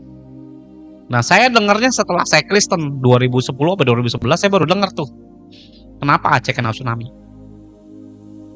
Ya, ada beberapa orang bilang karena dilarang ibadah waktu Natalan tahun 2004. Dilarang dan pendetanya atau siapa, saya lupa dengar kesaksian itu, mereka dikasih mimpi atau penglihatan atau suara Tuhan, saya lupa. Disuruh apa? Lari ke gunung. Yang Kristen nih, semua lari ke gunung. Nah, waktu mereka lari ke gunung, muncul tsunami, retakan lempengan di belahan, ya nggak tahu belahan mana lah sebenarnya. Blek kena beberapa negara yang berhala juga kena, termasuk satu diantaranya Aceh. Dan itu heboh tahun itu. Ada nggak Kristen yang kena? Ada. Semuanya selamat. Itulah kasih karunia.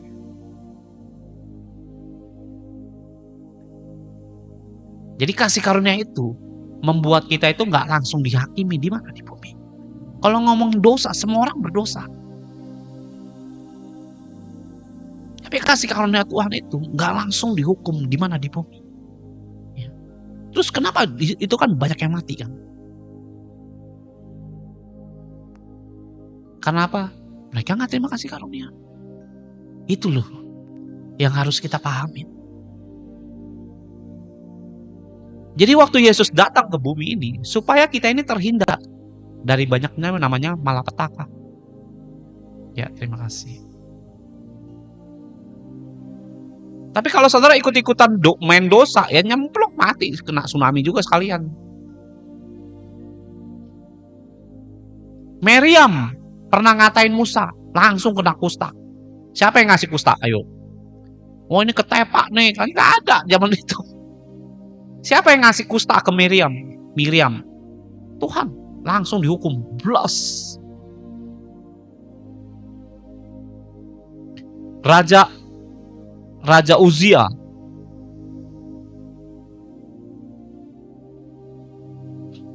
Sombong, langsung kena kusta di jidat putih. Siapa yang hukum? Tuhan.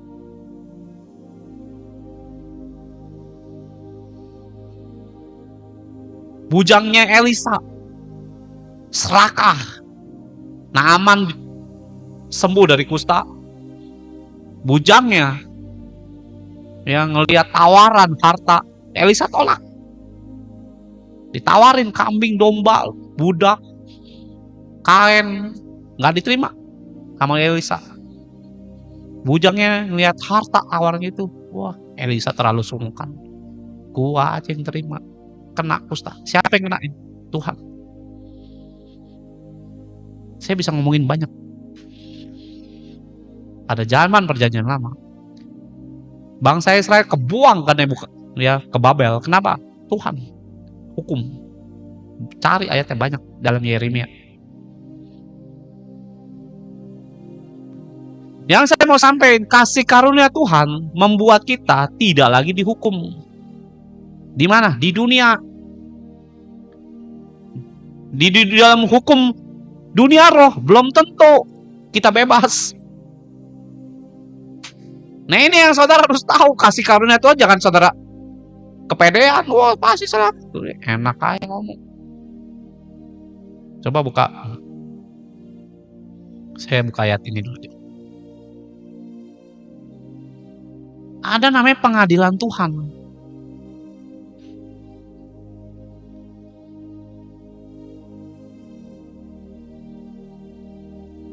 Sebentar saya buka.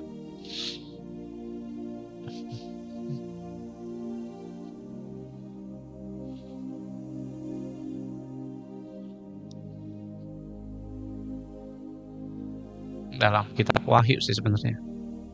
Cuma saya lupa di mana.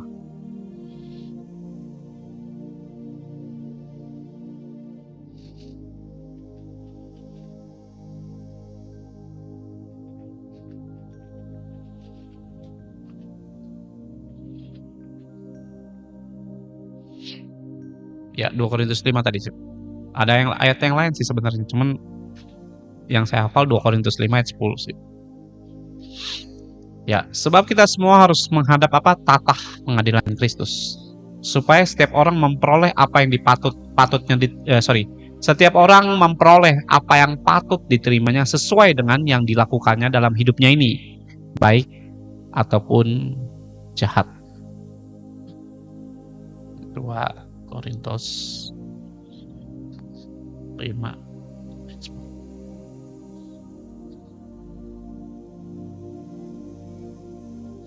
Ya, saudara bisa baca di layar. Ya, kita semua. Ya, nanti semua itu dalam arti apakah orang Kristen? Enggak, semua. Mau agama ini, agama itu semua ngadep pengadilan Kristus. Ya, jadi supaya setiap orang memperoleh apa yang patut diterimanya sesuai dengan apa yang dilakukannya dalam hidupnya ini, baik ataupun jahat. Nah, kalau yang baik akan terima yang baik, kalau jahat masa terima baik. Ya saudara pikirin aja. Nah nanti ada hukum namanya hukum roh. Nah ini hukum roh namanya. Ya, jadi jangan kepedean saudara. Kasih karunia. Hati-hati saudara. Nah hukum kasih karunia diturunkan supaya hukum Tuhan kita nggak kena. 1 Tesalonika 5 ayat 9 ya. Orang fasik akan kena hukumannya. Orang benar akan terhindar, kata firman.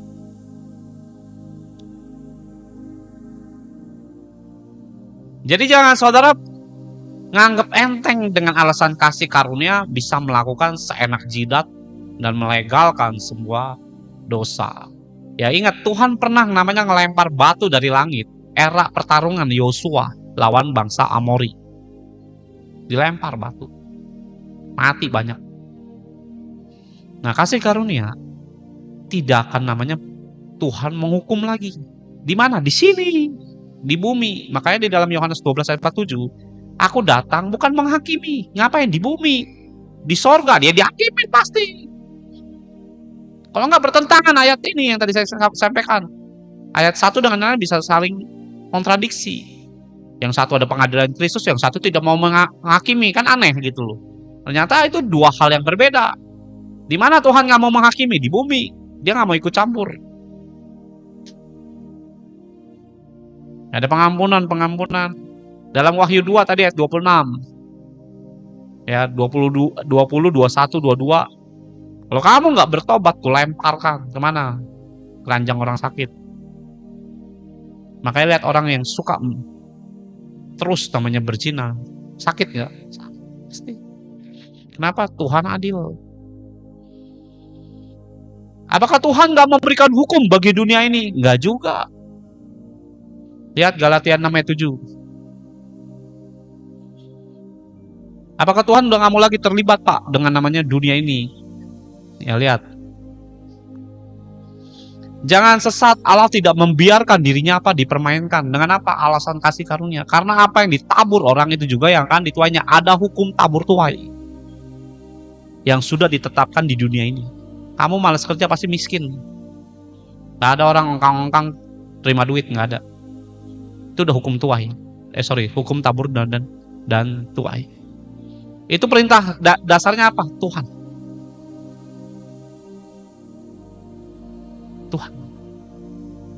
Kamu berzina terus, sakit dengan sendirinya. Ngerokok, ya paru-parumu pasti rusak. Saudara memberi, tuai. Kan gitu firmannya. Kasih karunia nggak ada urusan sama usahamu, nggak ada. Kasih karunia Tuhan lah membuat saya diberkati kayak. Kalau saudara kasih karunia Tuhan, nggak ada urusan dengan namanya usahamu, nggak ada hubungannya sama sekali. Saudara diberkati karena ngandalin Tuhan.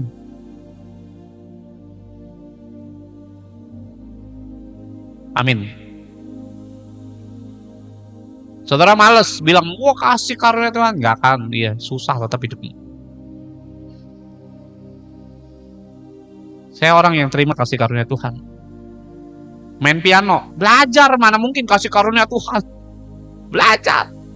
Nanti yang saya nggak bisa, Tuhan urapi. Karena saya udah berjuang, udah berusaha. Jangan alasan kasih karunia Tuhan. Nunggu kasih karunia Tuhan, nanti saya bisa main piano sampai tahun jebot, saudara. Ya tidak bisa begitu. Ya belajar. Dengan kasih karunia Tuhan nanti saya akan pinter. Enggak belajar ya bodoh terus. Mau alasan kasih karunia Tuhan. Nggak bisa, saudara.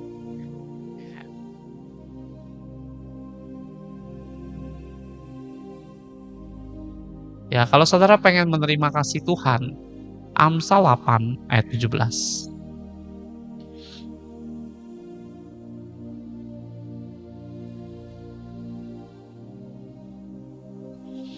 Amsal 8 ayat 17. Lihat. Ya, aku mengasihi orang yang mengasihi aku, dan orang yang tekun mencari aku akan mendapatkan aku. Ya, jadi dengar baik saudara. Kalau ditanya apakah Tuhan mengasihi kita semua, kasih karunia Tuhan itu untuk semua manusia sebenarnya yang percaya pada Yesus, yang sudah menerima baptisan, terima namanya kasih karunia, pengampunan akan terima. Siapapun saudara, latar belakangmu dari apa, bangsa manapun, kulitmu mau putih, hitam, kuning, langsat, coklat, segala macam, semua terima. Tuhan gak tebang pilih. Tapi untuk menerima namanya kasih yang seperti ini, saudara harus belajar mengasihi Yesus, bukan mendukakan Yesus. Nah, kasih yang kayak gini tuh bagaimana? Ada namanya favor. Kamu tinggal, Tuhan pengen Tuhan ke hotel dibukain. Itu namanya favor. Beda kasih karunia dengan kasih favor itu beda.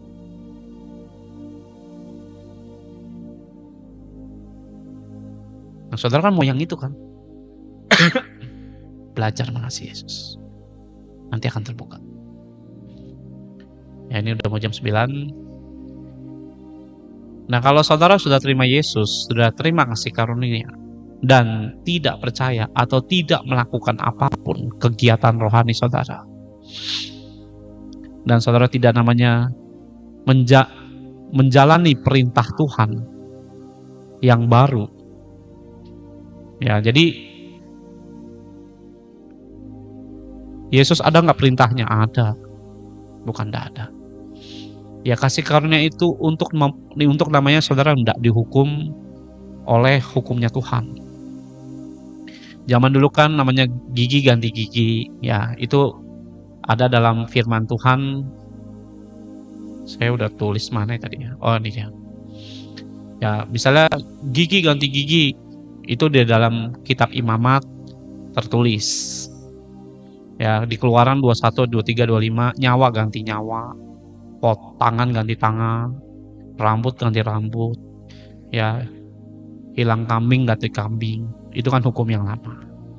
Nah, kasih karunia itu membatalkan itunya. Karena apa? Nah, buktinya gini, misalnya saudara berdosa, marah contoh. Itu kan, ya, terima kasih. Nah, itu kan namanya bisa kena kusta kita. Kalau kena kusta, jarimu bisa hilang, telingamu bisa putus, matamu bisa jatuh. Nah, itu terhindar dari kita. Yang percaya katakan amin dulu, saudara. Ya, hukum kasih karunia Tuhan itu menghilangkan itu semua, gigi ganti gigi. Nah, tapi hukum dunia tetap berjalan sebagaimana mestinya. Contohnya gimana, Pak? Nah, contohnya gini. Kalau saudara maling ayam, ya ketangkap. Waktu ketangkap, dilaporin ke polisi. Ya mungkin dipukulin, masuk ke pengadilan, divonis sekian bulan, sekian tahun, masuk penjara. Untuk namanya melunasi atau juga namanya menjalani hukuman pelanggaran malingmu.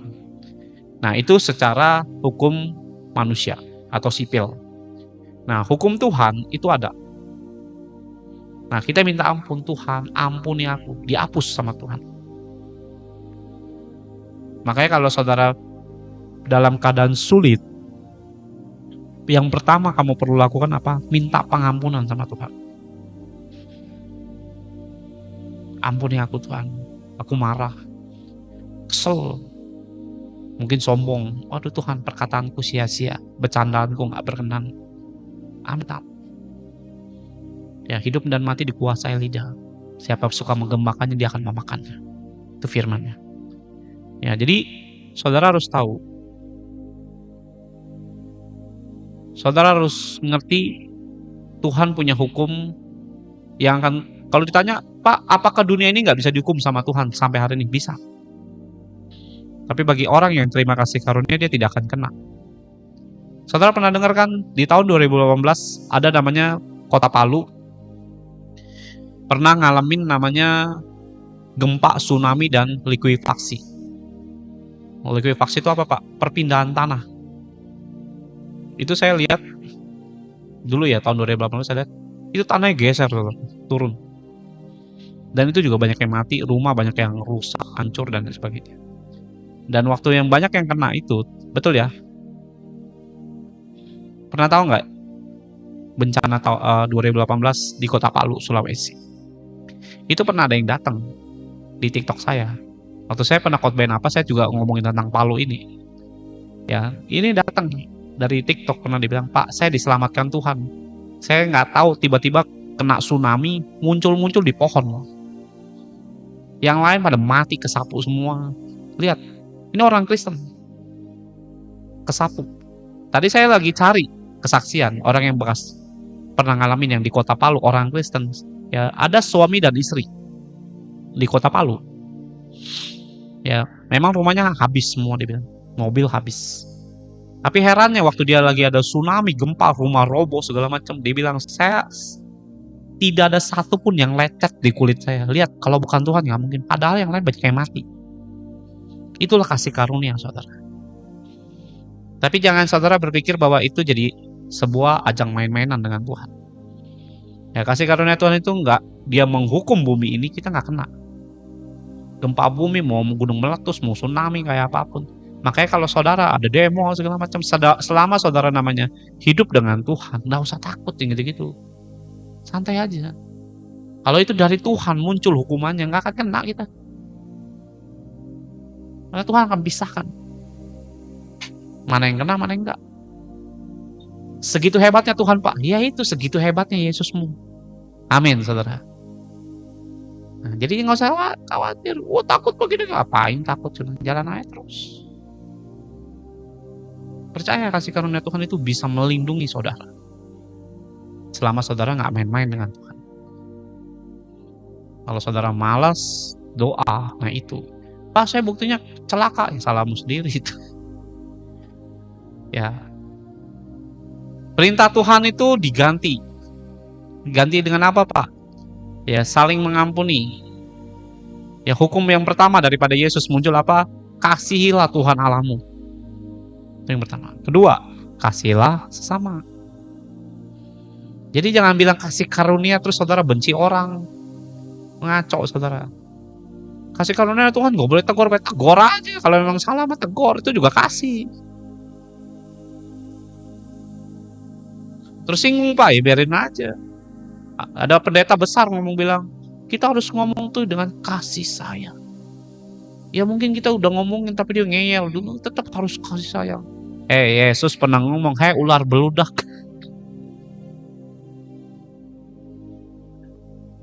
Celakalah engkau. Gitu. Kalau celaka pasti celaka tuh. Yesus pernah ngomong gitu. Yesus pernah marahin Petrus, "Telah degilkah hatimu?" dengan nada keras. Jadi jangan saudara berpikir bahwa kasih karunia ngomongnya lemah lembut, ya. Ngaco tuh saudara. Jadi tukang salon tuh kayak gitu, bukan penginjil. Saudara bukan lagi ngelayanin customer. Kebenaran harus berdiri. Mau keras, sedang, mau lembut sekalipun. Firman harus dinyatakan. Yang percaya katakan amin, saudara. Nah, jadi ya yang ketiga adalah firman-Nya dalam Matius 28, "Jadikanlah semua bangsa muridku." Itu perintah. Itu hukum Tuhan yang sudah akan dikerjakan dalam hidup orang Kristen. Saudara percaya kan pada Yesus? Amin, saudara. Saudara percaya pada Yesus? Lakuin 3 hal itu. Lakuin. Ya, kasih Tuhan Allahmu, sesama, dan jadikanlah semua bangsa. Nah, ini terakhir yang Tuhan sampaikan. Coba lihat Wahyu 15 ayat yang ke-7.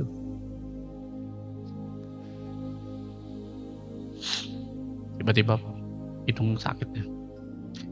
Wahyu 15 ayat yang ke-7, lihat. Dan satu dari keempat makhluk itu memberikan kepada ketujuh malaikat 7 cawan. Ada 7 cawan dari emas yang penuh berisi murka Allah. Saya nggak siapin ayat ini. Ini Roh Kudus yang suruh. Maksudnya apa, Pak? Nah, dengerin dulu. Ya, dari keempat makhluk itu memberikan kepada ketujuh malaikat, ngapain? 7 cawan emas yang berisi penuh, bukan setengah, penuh murka Allah, yaitu Allah yang hidup sampai selama-lamanya. Ayat 8, dan bait suci itu dipenuhi asap karena kemuliaan Allah dan karena kuasanya, dan seorang pun tidak dapat memasuki bait suci itu sebelum berakhir ketujuh malapetaka dari ketujuh malaikat itu. Ya, sampai. Nah, di pasal 16 ini sampai yang ke berapa ya tadi ya? 21, saudara baca di rumah sendiri lah ya. Ya, pasal 16 ayat pertama sampai yang ke-21. Saudara baca sendiri di rumah. Karena di situ terisi namanya 7 cawan murka Allah itu. Apa hubungannya, Pak? Nah, dengan kasih karunia ada hubungannya. Ya, yang pertama, cawan pertama, manusia akan kena tulah, timbul bisul. Dan kamu pengen mati pun gak bisa mati. Kenapa? Kamu akan kena sengsara 7 cawan murka Allah ini. Gak bisa mati. Kok serem, Pak? Nah, makanya jangan mempermainkan kasih karunia itu. Laut akan menjadi darah. Gak ada namanya penghasilan. Sungai, mata air, semua jadi darah. Yang ketiga. Yang keempat, matahari akan membakar manusia. Jadi matahari akan dekat. Kok panas ya sekarangnya? Itu makin dekat. Nubuatan ini belum terjadi loh. Tata setan akan ditimpa. Yang kelima, kegelapan. Kamu boleh berhala agama ini, agama itu, main kuasa gelap segala macam. Akan namanya muncul namanya sakit penyakit yang aneh-aneh.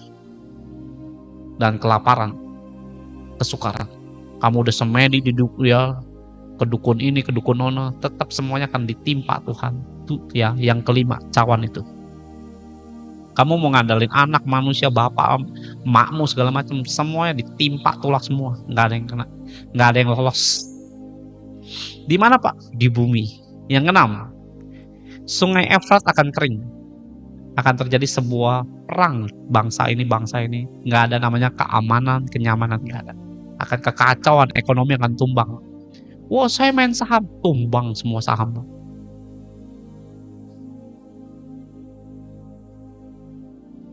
Ya, Rusia lawan Ukraina aja harga langsung naik belak. Makanya jangan berpikir, wah main saham ini main. Tuhan yang mau pegang. Silakan mau main saham, silakan maksudnya. Tapi itu bukan ajang kamu sombong-sombong. Itu nanti semua akan diratakan semua. 7 cawan perkara. Yang ketujuh, bumi akan gempa, tsunami akan nggak pernah terjadi sebelum bumi ini diciptakan.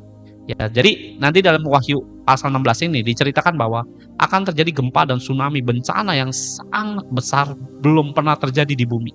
Mau lari kemana? Apa hubungannya Pak dengan kasih karunia Pak? Waktu saya udah sebenarnya saya bilang tadi 3 perintah itu. Kasih alamu, kasihi manusia sesama manusia, jadikan semua bangsa murid. Itu perintah Tuhan. Saya sebenarnya udah closing di situ. Tapi waktu saya lagi baca Alkitab, Roh Kudus bilang tambahkan 1 ayat. Apa Tuhan? Wahyu. Apa hubungannya? Tuhan sampaikan kasih karuniaku dicabut. Kasih karunia Tuhan bisa dicabut. Akan diangkat. Bumi akan kayak gitu. Yang tadi saya bilangin 7 cawan murka akan turun. Nah nanti banyak orang Kristen yang tertinggal. Yang tertinggal akan ngalamin itu. Itu pesan Tuhannya buat saudara dan saya. Saudara mau cinta uang, mau cinta anakmu, suamimu, hati-hati. Penyelamatmu Yesus. Keluargamu harus kenal Yesus, bukan kenal kamu, bukan kenal saya, bukan kenal kasih karunia doang. Kerjakan apa yang Tuhan suruh. Waktu kasih karunia itu diangkat, kamu nggak bisa kabur. Mau negeri manapun semua diratakan sama Tuhan. Oh lari Pak ke Singapura, roboh semua. Apalagi Singapura sombong-sombong. Biasanya itu duluan yang kena. Saudara mau lari ke sana ke sini, kena. Nah, nanti kasih karunia itu tercabut dari muka bumi ini. Tidak ada lagi perlindungan di bumi ini. Kalau sekarang Pak masih ada. Jadi manfaatkanlah. Namanya kasih Tuhan jangan dipermainkan. Saat ini saudara dan saya menikmati kasih karunia itu. Perlindungan Tuhan sampai hari ini. Tapi kalau itu diangkat dari bumi ini nggak akan aman. Nah saudara takut mati kan?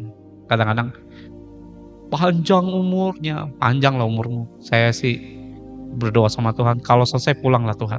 Nggak usah panjang umuran lah. Ya kalau saya berdoa begitu, saya bilang Tuhan, kalau aku selesai pulanglah. Kalau aku udah nggak bermanfaat bagi kerajaanmu, pulanglah. Saya bilang, saya nggak mau lama-lama di bumi. Kenapa Pak? Ya ngapain? Tujuan saya ke sana, bukan di bumi. Ya. Banyak orang takut mati. Wah, operasi ini, operasi. Saya mah pasrah aja, saudara. Saya bukan orang kaya. Saya orang sederhana aja. Nggak punya cukup banyak uang, nggak cukup banyak kenalan. Tapi saya cuma pasrah sama Tuhan. Berkali-kali saya sakit disembuhkan, ya sudah, sembuh ya jalanin. Kalau mati ya sudah mati ya, saudara. Kenapa? Pulang. Nah, jadi jangan saudara berpikir bahwa hal ini nggak akan terjadi, Pak. Belum terjadi, saudara. Dan akan terjadi. Kasih karunia berakhir. Bumi akan rata semua. Dan herannya itu orang nggak bisa mati. Saya juga bingung kenapa nggak bisa mati. Saya nggak ngerti. Tapi firman ayat Alkitabnya mencatat seperti itu. Ada orang menggigit lidahnya tidak akan mati. Saya berdoa, saudara harus tahu Tuhan baik, melindungi kita lewat kasihnya ini. Namun jangan saudara bilang ini nggak boleh tekor Pak. Banyak lah ayatnya, saya kalau mau bahas lagi panjang nanti. Saudara diberkati dengan firman-Nya malam hari ini, bisa katakan amin saudara.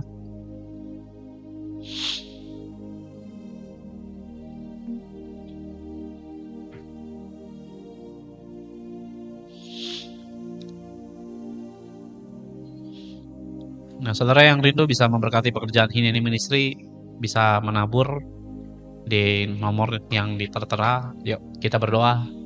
Tuhan terima kasih Roh Kudus. Biar saudara bisa tutup mata, berdoa. Kami mengucap syukur Bapa malam hari ini. Kasih karunia membatalkan semua hukuman-Mu di bumi, bukan di sorga. Karena di sorga telanjang di hadapan Tuhan, tidak ada yang tertutup. baik ataupun jahat yang kami lakukan di muka bumi ini, semua akan terlihat dan akan ada balasannya. Mari Tuhan, kami minta ampun Bapa dengan semua dosa kami. Ampuni Bapa, Kau Allah pengampun. Di dalam 1 Yohanes 1 ayat 9, Kau adalah Allah yang setia dan adil. Kalau kami mengakui dosa kami diampuni, sebab kami melakukan kebenaran firman-Mu, mengakui dosa kami. Karena tidak ada manusia yang tidak berdosa, makanya kami butuh kasih karunia. Mari Roh Kudus, bukakan hikmat-Mu lebih lagi Tuhan, agar kami tidak mempermainkan dan melegalkan dosa dengan alasan kasih karunia. Kami tidak Bapa punya waktu lagi Bapa untuk mempermainkan Engkau Tuhan. Tapi kami mau sungguh-sungguh di masa sisa waktu yang ada saat ini pada hidup kami. Kami tidak tahu kapan Kau akan datang yang kedua kali. Hari ini, esok, sebulan lagi, setahun lagi, 2 tahun lagi, kami tidak tahu. Namun di saat Bapa Engkau datang yang kedua kali, biarlah kami sudah memperbaiki dalam hidup kami masing-masing. Mari Roh Kudus, turunkan kasih-Mu dalam hidup kami. Biarlah hidup kami Bapa dibawa naik Bapa dengan kuasa-Mu. Bawa naik Bapa dalam hidup kami. Bawa naik Bapa dalam setiap Bapa apa yang Kau mau ya Roh Kudus. Terima kasih ya Tuhan. Kami tahu Bapa, kami perlu percaya bahwa untuk selamat. Karena semua manusia terima kasih karunia. Tapi ada Kristen yang akan masuk surga, ada yang dibuang ke neraka ya Tuhan. Dan kasih karunia bukan menjamin kami masuk surga Tuhan, tapi rasa iman dan percaya melakukan kehendak-Mu ya Tuhan, yang membuka jalan kami masuk kerajaan surga. Terima kasih ya Roh Kudus untuk revelation-Mu ya Tuhan. Jangan biarkan kami Bapa menderita Bapa dengan murka-Mu kelak ya Tuhan. Sebab kami mau mempercayai semua janji-Mu. Sebab kami mau pasrahkan Bapa tubuh jiwa roh kami ini milik-Mu. Terima kasih Bapa, berkati kami semua Tuhan. Dimanapun kami berada Bapa, Kau Allah Bapa yang membawa kami mengerti kehendak hati-Mu. Terima kasih ya Roh Kudus. Dalam nama Yesus, biarlah berkat Allah Abraham, Ishak, Yakub turunlah atas kami. Utang-utang boleh lunas, sakit penyakit boleh sembuh, dan biarlah pemulihan Bapa dalam kehidupan kami boleh kami alami. Terima kasih Bapa, buatlah terobosan ilahi Bapa dalam hidup kami. Apa yang kami sudah tabur Bapa, tuailah hidup kami ya Tuhan. Sebab Engkau yang berkata dalam Amsal 11 ayat 25, kalau kami menabur, kami menuai dengan rencana-Mu ya Tuhan. Terima kasih ya Roh Kudus, dalam nama Yesus kami tolak semua roh kemiskinan, kemandulan Bapa, kebebalan hati, dan biarlah Bapa hidup kami dididik yang paksa Bapa daging kami mengerti kehendak-Mu. Dalam nama Yesus semua yang diberkati katakan amin, amin dan amin. Tuhan Yesus memberkati.